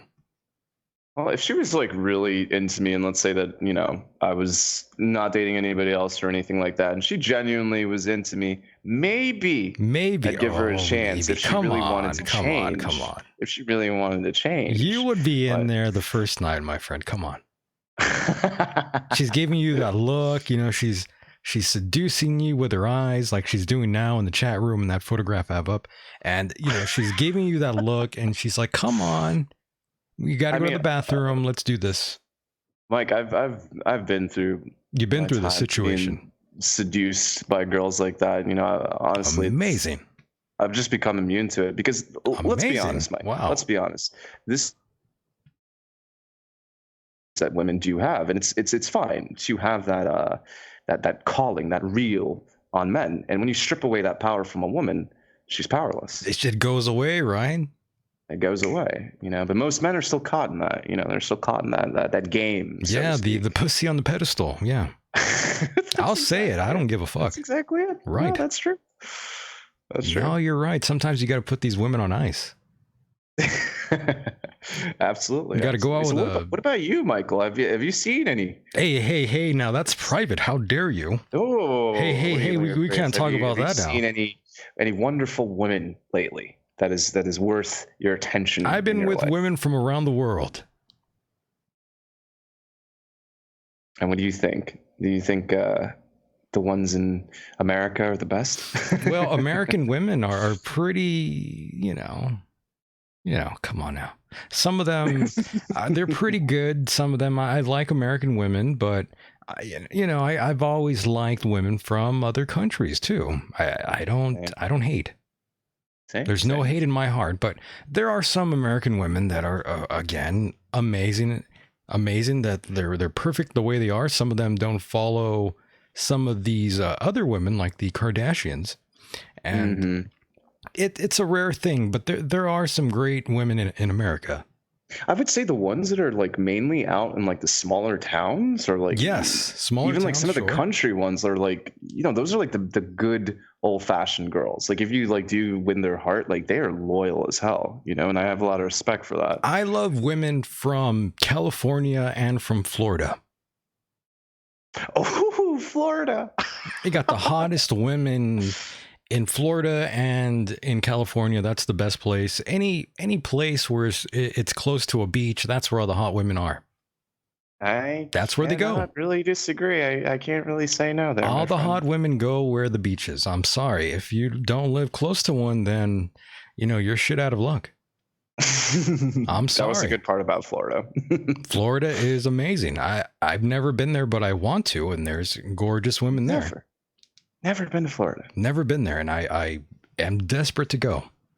Oh man, do you know that Florida was former Hyperborea, part of the former Atlantis? At least that's what it said in the Mire material. That's what it says, but I'm not sure if that's accurate or not, or if that's just some romantic story that is being sold to me, because sometimes, you got to give a woman, and a woman has to give the guy as well. You got to sell them the fantasy. That's what it really is all about. The fantasy, the story, the romantic angle that sometimes isn't even there. You're just selling the story for a woman. And sometimes I even recall when let's say you go on like a double date and you have to date or you have to go on the date with the ugly friend sometimes. You're playing that role. And sometimes that woman is into you, but you're not really into her. But sometimes have to, so awkward. You have to sell them the story, the romantic angle to sort of, get them in, be part of the team, take one for the team, and your male friend will like you, and so will the girlfriend. But yeah, see, you're selling the story, the angle, the gimmick, basically. And sometimes that gets old. Sometimes that does get old. Sometimes it does. But that's what. But even then, you still want to be sold that angle yourself, though. You want that story. I think it's kind of natural in us human beings. It's a trap. It is a trap. It's a goddamn trap. If you know about the trap and you willfully allow yourself to go into the trap, but are all traps bad? I mean, I really want you to think about that for a second. Like, sure, we think of traps generally, and we think of it in a negative light. But is all influence towards something that might be good a bad thing? Because, okay, we look at with relationships, right, with a man and a woman, right? And you look at nature, you look at some of the animals, you see that they have to do their courting, they have to do like some of the spiders, the jumping spiders, they do these dances and stuff like that. You see, it's kind of natural that there is a spell binding effect in nature between creatures. So is being trapped really a bad thing, or is it the perception of how we look at it, or does it depend on the trap that you're falling into? That's true. This is a very complex and tricky situation. Many variables come into play when we talk like this. Feel free to answer, guys. I know this one has me kind of stumped, to be honest with you. Again, it's a curse. It's a double-edged sword, just like everything else in life. It's such a complex issue, very much like the human race entirely. We are so small, so meaningless, yet we are so meaningful at the same goddamn time. It's just repulsive. Well said. Very well said. It's just a fact. This is a weird place we live in. The fact that we are even communicating right now with the gift from the gods, as they say in voice, and having this language, that in itself is pretty damn amazing. Yeah, it is. I mean, have you even thought about language? Just the fact that All the time. All the time. We're speaking English. Obviously, we know the words that we're saying, but when we really think about it, we're really giving off vocal clicks and frequencies. We're singing to each other. We're transmitting energy toward each other. You know, it's like pieces of data that's exchanging bits of information. I mean, it's amazing to think about. And then that's true. The synapses are firing off, and the words just register in like a heartbeat of a second. Yeah, it's mind blowing when you think of it that way. But most people don't. You know, most people don't really think of anything of that nature at all. They're too worried. They're too worried about their social media account. Well, too bad for them. I agree. Because you know what? I'll tell you, Mike. I think that everything changes. Nothing ever stays the same. There's only going to be a certain time where you have these people that are like in their social media as Kardashians, and more people are going to flock to channels like this. People are going to start questioning. They're going to start searching. They're going to start asking why. I think that's inevitable. I hope. Nobody could stop that. That's evolution. I just feel that we're such a small percentage. Wait, Bill, that's how it always starts. But it does start that way. You're right. It's a small progression. We are a very small percentage of people with open minds that question just about everything. I'm sure you're the same way. Absolutely. We're supposed to be like kids, man. I mean, that's the basis of science, by the way. That was lost. I mean, science is really supposed to be like being like a kid in a playground, you know, where you're playing with the sandcastles and stuff, and you build it and you ask questions. You ask why? Why is it like this? Why? I want to do this. I want to do that. I want to try this out. What happened to that? I never talked to you, and I never met you at all anywhere at any time. However, I feel like we have talked to each other for a million years already, and that's because we are all one, my friend. Oh, very well said. Very well said. Yes, we're all connected, and hey, maybe we've met in past lives before. Maybe this might be just a reunion, if you will. You never know. Never know. It's possible. Life is a lot stranger than you think, my friends. Truth is stranger than fiction. It really is. It really is. My goodness. And I wanted you to just talk about your website briefly here. Okay, the PSI website. So, guys, if you go to psiraise.com, you can connect directly to our Discord. And on our Discord, there's obviously things to go through from there, but there's also Patreon memberships as well to help support the Patreon. And by supporting the Patreon, we can, have more expansion for the things that we do. But there are also the Chronicles for people that don't want to join the PSI Discord. They just want to read information. That's fine. There's a stream in our YouTube as well with the shows that I do, and also some of the other videos that other people create. And on the PSI website, I would highly recommend going to it. It gets into more detail with what PSI is about, with all the different sections that we have, such as the spiritual, the meditation, the art, the self-defense, humor, entertainment, travel, nature, astronomy, science, technology. Go to the damn PSI website. There you go. Did I get my selling point across? You got it, my friend. And I got to ask you, since we were talking about population and you think there's kind of an overcrowding, are you in support of the Japanese and their obsession with these sex robot dolls? Fuck no. You're against that? No. You're not for it. This is a terrible thing. This is terrible. Okay, go ahead. I mean, I'll say this. Listen. For everything, Mike, everything, you can always find a positive. It doesn't matter what situation it is, it's choice to find a positive. So even with these Japanese sex robots, I'm not going to sit here and overly criticize it, but I will say one criticism about it personally, in my opinion. And I think that this is part of the overall arc of the problem of devaluing interpersonal human connections. It's not that technology is a problem. It's not that us pushing what we can do is a problem. It's the fact that the technology is greatly advancing over the consciousness development of people. And I think this is part of the overall problem of the disconnection in society, because it's Japanese, for example. And I mean, I'm sure you know about the Japanese suicides. I'm sure you know that the Japanese culture isn't exactly the happiest culture. Not at all. Yeah. There's a lot of sadness. There's a lot of Of darkness. guilt. And I think this is just another one of these spawns happening yet again. My goodness, yes. So definitely don't purchase a sex doll, in other words. I would not recommend it, but hey, everybody has to live their own life. Maybe some people have some good reasons for doing it. Who knows? I don't know. Well, you know how women, most women out there at one time or another in their lifetimes, they will own some sort of toy, some sort of vibrator of sorts. Let's just be realistic here. But when a guy has some sort of toy or something of that nature, he's kind of looked at like a freak, like he's a moron, like he's an idiot, like he's scum. Do you think it's alpha or beta to own like a sex doll? That's very interesting.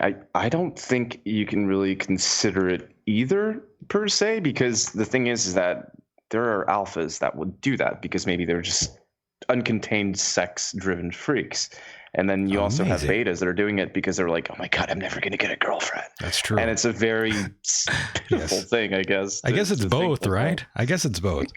Could be both. People have various reasons for doing the things that they do. The human is a very complex and individual creature. Very true. And we do have a Mindful Mac who said something about amazing Trump sex doll only. So that's maybe someone who really likes Trump a little bit too much. That Dude, goes beyond the chat, and I have to admit the chat is awesome. Isn't the chat lit all the time? It is lit, dude. It always is. I've seen like so many. And what's the thing about the tranny thing? Because I guess I totally missed that. It's been a whole tranny spectacular here. It's been an extravaganza of sorts. The tranny sort of takeover has happened here. It feels like I'm back in Palm Springs, in other words. And it's incredible. I mean, I love it. It's been fun. This has been it should be illegal how much fun I'm having hosting this program. It's just ridiculous. You put love into it, and it could be felt. I love it, and that's why I love being here. I love hearing your voice. No homo. I totally love his voice, guys. I appreciate it, though. It does make me smile and giggle anytime someone does say something of that nature. I feel it in the heart. Well, I think realistically, to have your own platform or your own thing or whatever you're doing, like I think you have to have love in it. Like you have to enjoy it, even if it might have like some stressful stuff. Like it's important that you have that. This is a bit of a variety show. My act. I put my act, in front of the whole goddamn world of defiance, arrogance, and intransigence, in front of the whole world to see. And I do it every night. Well, not every night, but anytime I'm behind the microphone. And a lot of people can't handle that sort of heat that I bring. And I've burned a lot of bridges, if you can imagine. Sure. Some of those bridges that I shouldn't have burned, and some of those bridges that would have put me over to the very, very top. And I'm talking some big money, my friend, that I basically pissed away because I wanted to make just a few people laugh. But guess what? I love show business, and I don't give a fuck to sacrifice myself or anyone else in the name of show business. That's just how I am and what I'm going to do. Guys, can we give this man a round of applause for not selling out? Please, please, please. Come on. I mean, a lot of people don't even know that, but, if you really found out if people really found out the truth, if people have found out the truth about me and some of the things that have happened and transpired behind the scenes, they would respect me so much more. But a lot of these things I don't even talk about. I have no... Some people believe I have this huge ego, but to be honest with you, I don't. I've sort of pissed everything away. I think you can like experience it through just, I guess, if you guys want to call it, the energy that you're giving off, that you've experienced and you've gone through things. And sure, I have to say that it's better to do your integrity than to give in to something, because I've also had opportunities and offers where I could have just gotten stupid rich. Sure. And totally sacrifice everything that I really, but my heart belongs in, so to speak, you know? And it's good that you haven't done that. I think that's really good. And I think that pays off in the long run either way. Because sure, with a lot of these things, when you're supposed to sell out, like, yeah, you can make a quick buck or something, or you can make a quick audience, but what's the lasting power on that? That's true. You know? Yeah. Why give your soul away? Why? So many do. I definitely don't want to become the victim of that at all. And there's been many times where I can sell out, but I refuse to because certain things I didn't want to play with. I didn't want to abide by certain rules. Yeah. I mean, I would happily do another show if that's what some other folks I can't legally name, if that's what they wanted me to do, I would have no trouble doing that. But if you want this sort of brand, I mean, come on now. If you're going to lowball me an offer, the show is not for sale. Yeah. I mean, it would be for sale if I could actually do my act of sort of this act I have here going on of defiance, arrogance, and intransigence. If I could do that, then I'll be more than happy to abide by your rules. But until then, those people can fuck off. You have to be yourself with what you want to do. I don't think you can compromise that. You have to do what you feel is necessary to do. Very true. Very true. I mean, you have to just go forward and go through anything in life. And that's kind of what you talk about as well in your own way. Absolutely. I mean, look, everything that you're saying there, I'm going to say it the way Tony Montana said it. Well, these words should resonate with you, yes. You have to have balls, dude. You have to have the nuts to do things. You have to have the courage to say no and to say fuck off. To offers, to people, to things. There's some bridges that you don't have to cross, and not everybody's going to be your friend. Exactly. And you don't have to have everybody. Exactly. You don't have to have everyone like you either. No, that is completely unnecessary. The thing is, if it resonates with you, you know, it's a combination of your heart and your head, so to speak. And if it resonates with you and you keep going and it keeps bringing forth positive change in your own life, then maybe this is the path that you should keep going, even though you might be getting certain hardships. And I think a lot of people are just naturally afraid of negative. You know, they're afraid of it. They want to avoid it at all costs. You know, they want to just be friendly with everyone. They just want to get everybody to like them. They want to get approval from everybody. And it's like, why? Like, why are you doing that? You know, like when you die, you answer yourself, dude.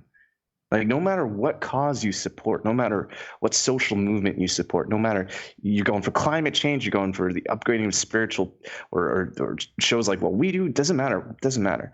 At the end of the day, the person that you're approving is you. You only have yourself in this world. You only have yourself. Yep.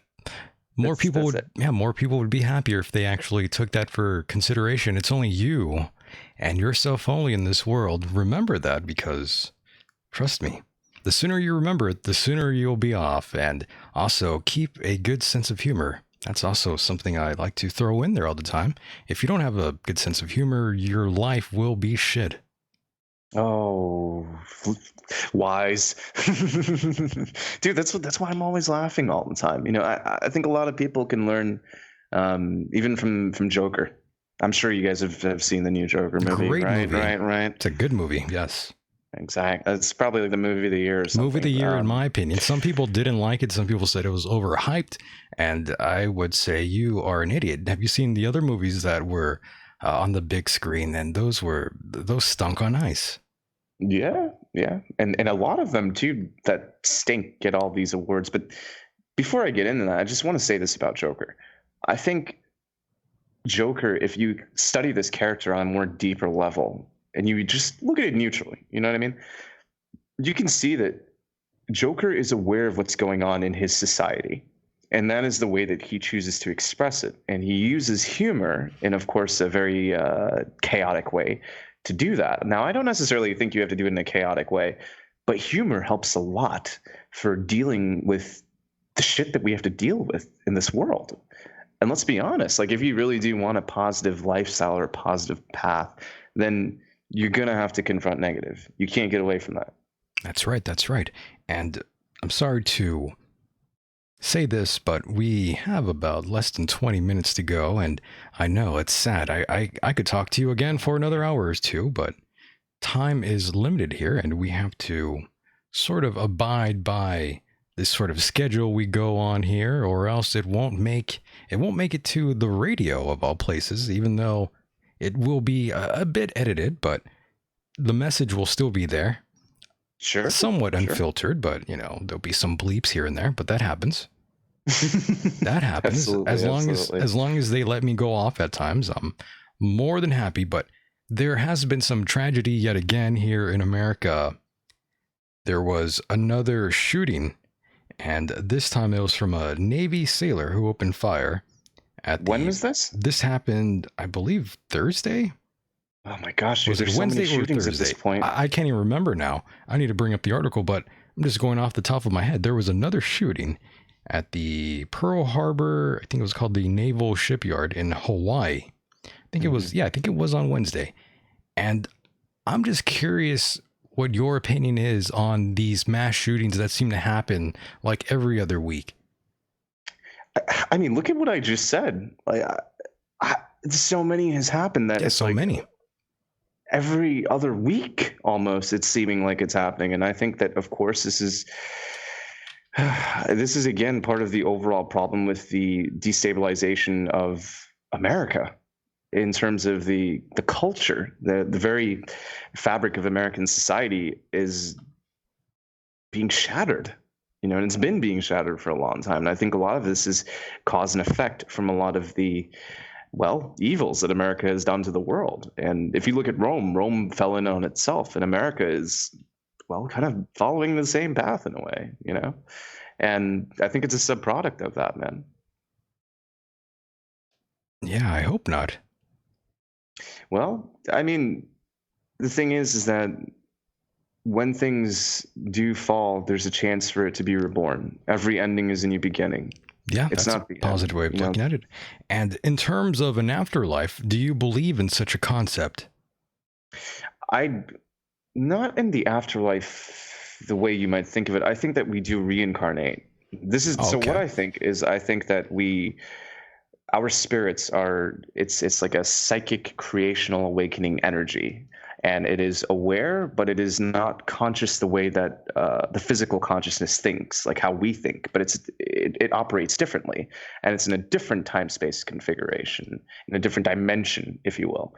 And it inhabits this almost like like when you play a game or something.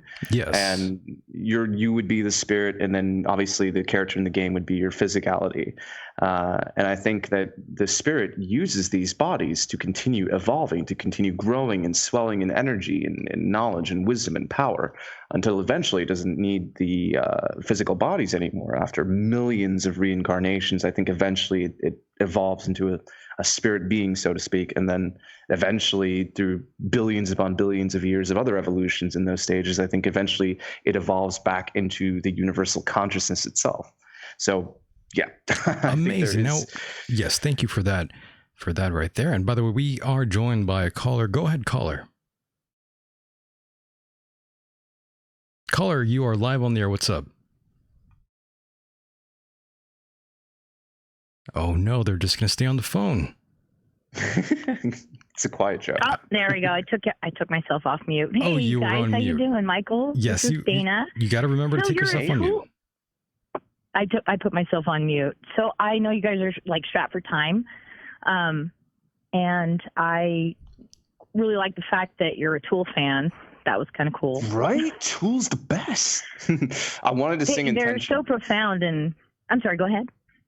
I was just saying, like, I wanted to sing Intention, and then I wanted to sing Rosetta Stone and Lost Keys. Like, I was seriously about to sing it because I kept seeing it in chat. Totally. And I've done karaoke quite a few times up here in the mountains where I live. And I did Enema a few times karaoke. Awesome. And I got people were pulling their phones out recording me. I was so embarrassed. I was like, oh my God. I write my own stuff, but it's I've had a lot of influences like Trent Reznor, Tori Amos, Nine Inch Nails, going way back to the 90s. And Nice. and a lot of the stuff that's circling around us now, it seems to be coming to fruition. It's like from like really good artists. What do you think about that? I think so. I think Yeah, slowly. I mean, I do obviously you do have some of your garbage, but I think bands like some of the ones that you just called out, and especially bands like Tool are very revolutionary with the music and the lyrics that they put in. And I think it's inspiring a lot of other people, and not just with music as well, but with different forms. Like I can tell you for me personally, Tool was a very big influence for everything in my life, for even the creation of PSI. So I think it's Me bringing too. out people in so many different ways, not just music, but several different ways. Yeah. So what's Yeah. going on with you, Dane? How are you? I'm doing good, Michael. How are you tonight? Oh my God, the chat's been amazing. I've had a blast, by the way. I love your show. It's a show. I just It's a show found your within. show randomly. It's a show within the show. It is. It's so much love better it. than a lot of the crap on the internet now. So There's a I lot of do have to trash. Thank you. There is a lot of It's a trash. breath- Yes, It's a breath of fresh air. I do have to say. I agree. But I wanted to share, and I did put this on your Patreon. If any of your people want to go on your Patreon, and I sign love that up, you said that. I I think love that you're you worth said it. that. Yes. Thank you. Did you like it? I wanted to know if I could rap that. It's real quick. I know you have not much time. But You're it's gonna called rap? Quantum. It's actually inspired, and I know you said you haven't had many people on, so I've actually done this karaoke up here a few Wow. times. So I've got a little practice, and I wanted to know if I could do Quantum with you guys. It's called Quantum, inspired by a documentary called What the Bleep Do We Know? And I actually saw that the week it was released in Berkeley. I think it was in 2004. My son was a year old, so. And it inspired me through actually a Tool song, Parable and Parabola. Oh, I So love would you that like one. to hear it? Very special. Very Do special your song. thing. I mean, this has been Okay. a historical Okay. episode. Go ahead. Please. Okay. I want to hear. Okay. Whew. Had a couple amber ales, so I'm just going to Yes. create with your mind that with what you see. Don't be afraid to take that quantum leap. Time for some change, but time really stands still. How far in the rabbit hole will you go to get a thrill? These branded names imprinted on our children's brain, rendering our soul with something more enlightening to gain. 'Tis a shame. Do we create with our mind or see what is true? If you can't comprehend, then here's a clue. If you can see it, then believe it. If you can hear it, then receive it. If you can touch it, then retrieve it. Programming our senses is the secret. If you can sow it, then you can reap it. Take it or leave it. Matter condensed, break it down into pieces, the ultimate consciousness, static all around, confusing our thoughts somehow. We learn to fill a hole with something we bought. It's sad we get caught in the bullshit that talks. Can we change with the changes and take another walk toward different directions, different dimensions? For the human soul is a fine invention. Give it up to the sky, whomever you believe. No time, it's time to take that quantum leap. Okay, that's it. Amazing. God damn. Can we please give a round of applause? My goodness. Dude, I love your show. I was Oh not my expecting gosh, that. I love your show. This is awesome.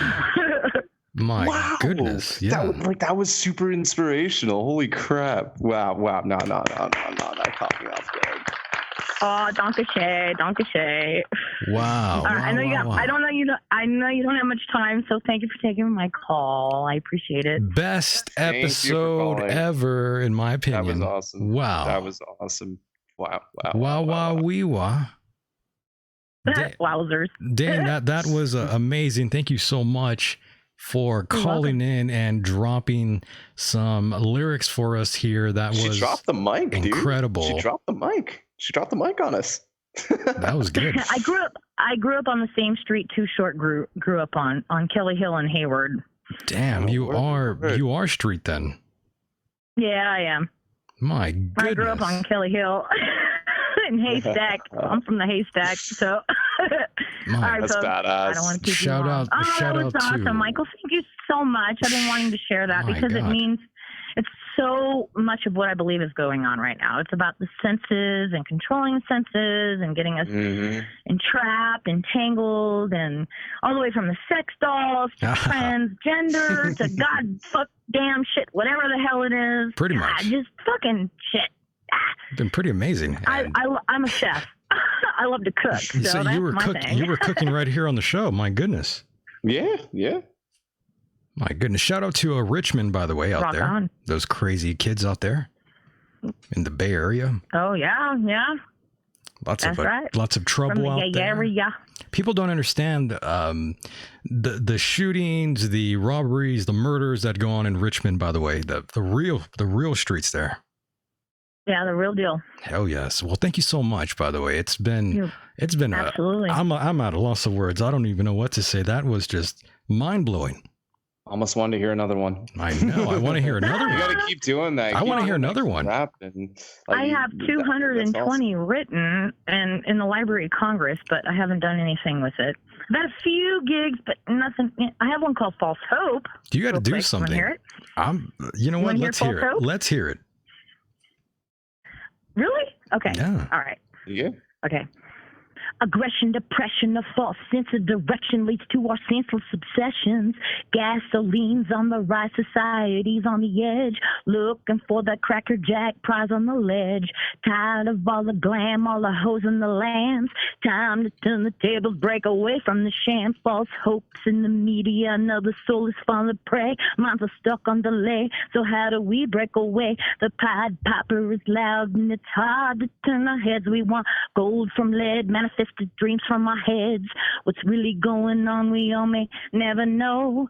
Plop on the couch and turn on your favorite show. Get lost with your remote, you graduated to go. Watch the channel explode as you search for false hope. False hope, what you really want can come from your mind. False hope, we all watch vicariously, but we're blind. False hope, amazing. Turns gold into lead.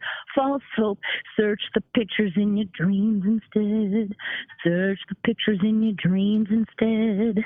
Oh my That's gosh. it. Wow. Whoa. Can I please say something? My gosh. You see, the thing about everything that you've just given to us here is like, what you're saying is real as fuck. You know, like you just said, like, search for the pictures in your head. And then you also talked about like manifesting of your dreams. Like that's what it's about. But like people don't realize that that's not just for positive stuff.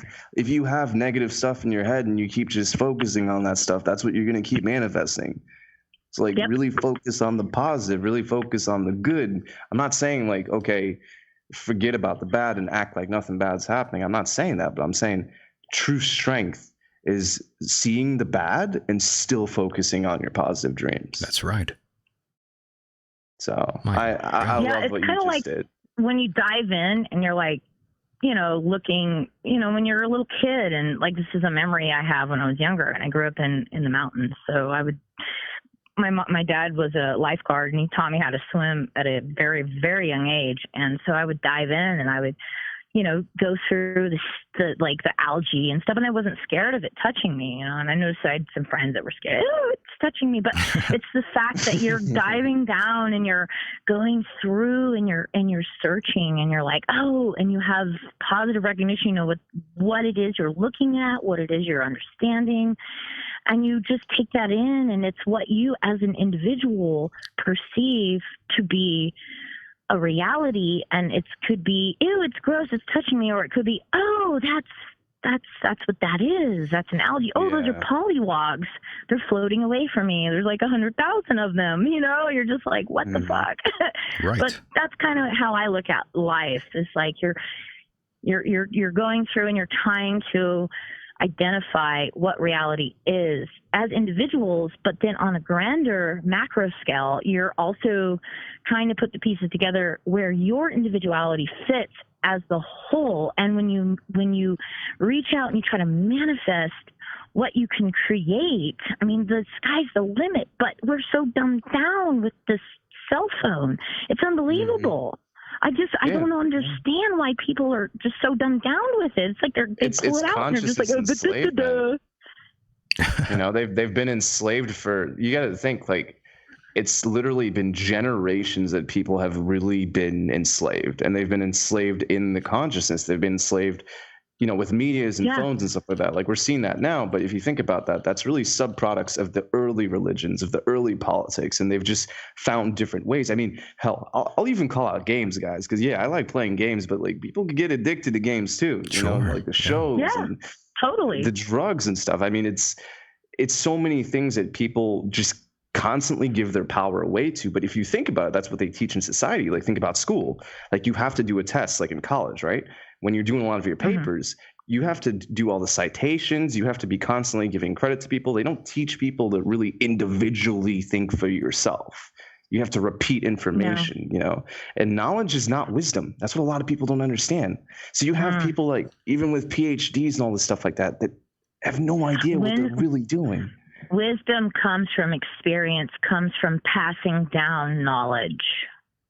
Well said. Well said. Comes from passing down I'm so glad you brought information. Orator. This is a funny story, but my girlfriend's uncle, he was a great orator, and he actually went to school with Tom Hanks at Chabot College at Hayward, and he was this wizard. He dressed up as a wizard. And he would go to the Hayward Farmers Market and tell stories. And this guy was like, it was so amazing, but it was through wisdom and teaching and understanding that this guy made such an impact on the community. You just brought up Tom Hanks. I was just going to quickly say, have you avoided his son, Colin Hanks, the rapper? No, I didn't even know that. That's how much I'm on the internet. Actually, no I got that wrong. Michael, enlighten me. Well, actually, I got that mixed up. That's not. I don't think that's his son, Colin. It's his other son, Chet. Really? Yeah, Chet Hanks. I didn't know that. He's the rapper. Yeah, that's the other son. He is someone who raps. Yes. I finally saw Karate Kid for the first time, and then I looked up Will Smith's son, and I was just like appalled at how he's become. And I just recently looked this up. I was like, oh, this poor kid. I'm sorry, I'm not going to go off topic, but that's okay. It's just so bizarre how people in Hollywood they're nuts. Spiral out of control. Well, they're Dane, completely disconnected from reality. Well, Dane, we got to wrap up pretty soon here, but I will leave. I will leave you with. So much. Yes, thank you very much. But before I let you go, I'll give you this sort of a bit of advice to you and our guest here. We only have so much. We only have so much time, so definitely climb whatever you can before it's gone. Absolutely. Well said. Well said. Very well said. Yes, ma'am. So, Dane, go ahead and say goodnight, everybody. Good night, everyone. And thank you so much, Michael, for everything. You got it. You know what time it is. All right. I know what time it is. That's All right. right, bro. Take care. Nice talking with you guys. Clockwise. Thank you very much. Easy. Likewise. Enjoy your evening. Bye. Good night. And there she goes. That was something else, wasn't it? Oh, it was. It was incredible. I didn't expect any of this tonight. Dude, what a show. What a show, man. Holy crap. It's out of my control. I've been on a couple of shows, man, and I have to say, this is one of my favorites. I absolutely love this. This is one of my favorites, too. This is one of my favorite shows ever. Sometime. Of course, you can always come back. I would love to have you here. You've shown that you are an alpha male, so you definitely belong here. Amazing. Oh man. So I just want to say that I love you. I love your show. I love your audience. You guys are great. It was really good that you guys can have me. I'm very honored, and I just have thanks. Thank you so much. Yeah, thank you for being here, and it was a pleasure, an honor. I can't believe this went down the way it did. It was an incredible time from the beginning to the end, and the stage is yours, my friend. Please feel free to plug anything you'd like, whatever, anything that's on your mind. Words of wisdom. The stage is yours. Go ahead. Well, thank you very much, good sir. And I'm going to address your audience first and foremost by saying that, well, yes, sir, I will sing a song for you. And it's called Unforgettable. That's what you are. It's like a lounge singer. You remind me of a lounge singer now. Well, I had to sing a little something, right? Well done. Well done. I have to say, though, in all honesty now, and just some closing words, besides visiting the PSI website, psiraise.com, come join the Discord. You guys are all welcomed. Please come on over. But I do want to say this. No matter what's going on right now, guys, no matter what you're encountering, no matter what challenges, keep pressing on. Because what they don't really say about success and victory and overcoming is that it's not about winning or losing. It's just about perseverance. If you keep showing up, you keep putting in effort, then you will get what you want, for better or for worse. So make sure that you're on the right track and never give up. You guys got this, all right? Those are my last words. Very good words. And of course, we will do this again on the other side. Thank you so much, my friend, and good night, and take care of yourself out there. Thank you very much. All right, take care. And there he goes, ladies and gentlemen. That was the one and only Jedi the Jedi.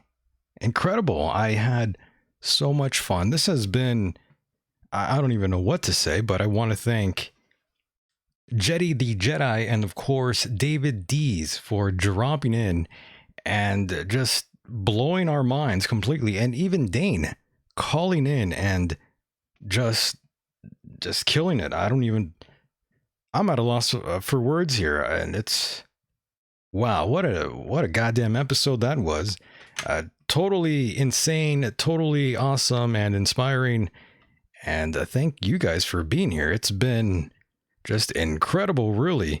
And as we take it home here tonight, and before I pull this Larry Silverstein style, once again, thank you so much for being a part of the program, those in the chat room, the international listeners, and of course, if you enjoy this program and want to help support the program, please go to patreon.com/Michael Deacon. And that is where you'll find exclusive content that only you will find there, and it won't be available for the podcast. You won't find it there. So definitely go to patreon.com/Michael Deacon. And I swear it will be worth it. It's fantastic. So once again, patreon.com/Michael Deacon, and support the program and also support the guests you heard tonight. They've all made great efforts in their work. Definitely help them out. I'm sure they would appreciate it completely. Now, if you go to michaeldeacon.com and do hit PayPal and donate any money there, I will personally send you the Patreon episodes. Once again, patreon.com/Michael Deacon. Top Talent Show yet again. What does the future have in store for us? Is this all just a mere figment of our imagination? Who knows? Who really knows? There's nothing more frightening than reality, folks. And I enjoy saying that. I hope all of you out there well. Friend and foe alike, I'm Michael Deacon. I hope you enjoyed my act of defiance, arrogance, and intransigence yet again. Stay safe, everyone, no matter where you are on this pale blue dot.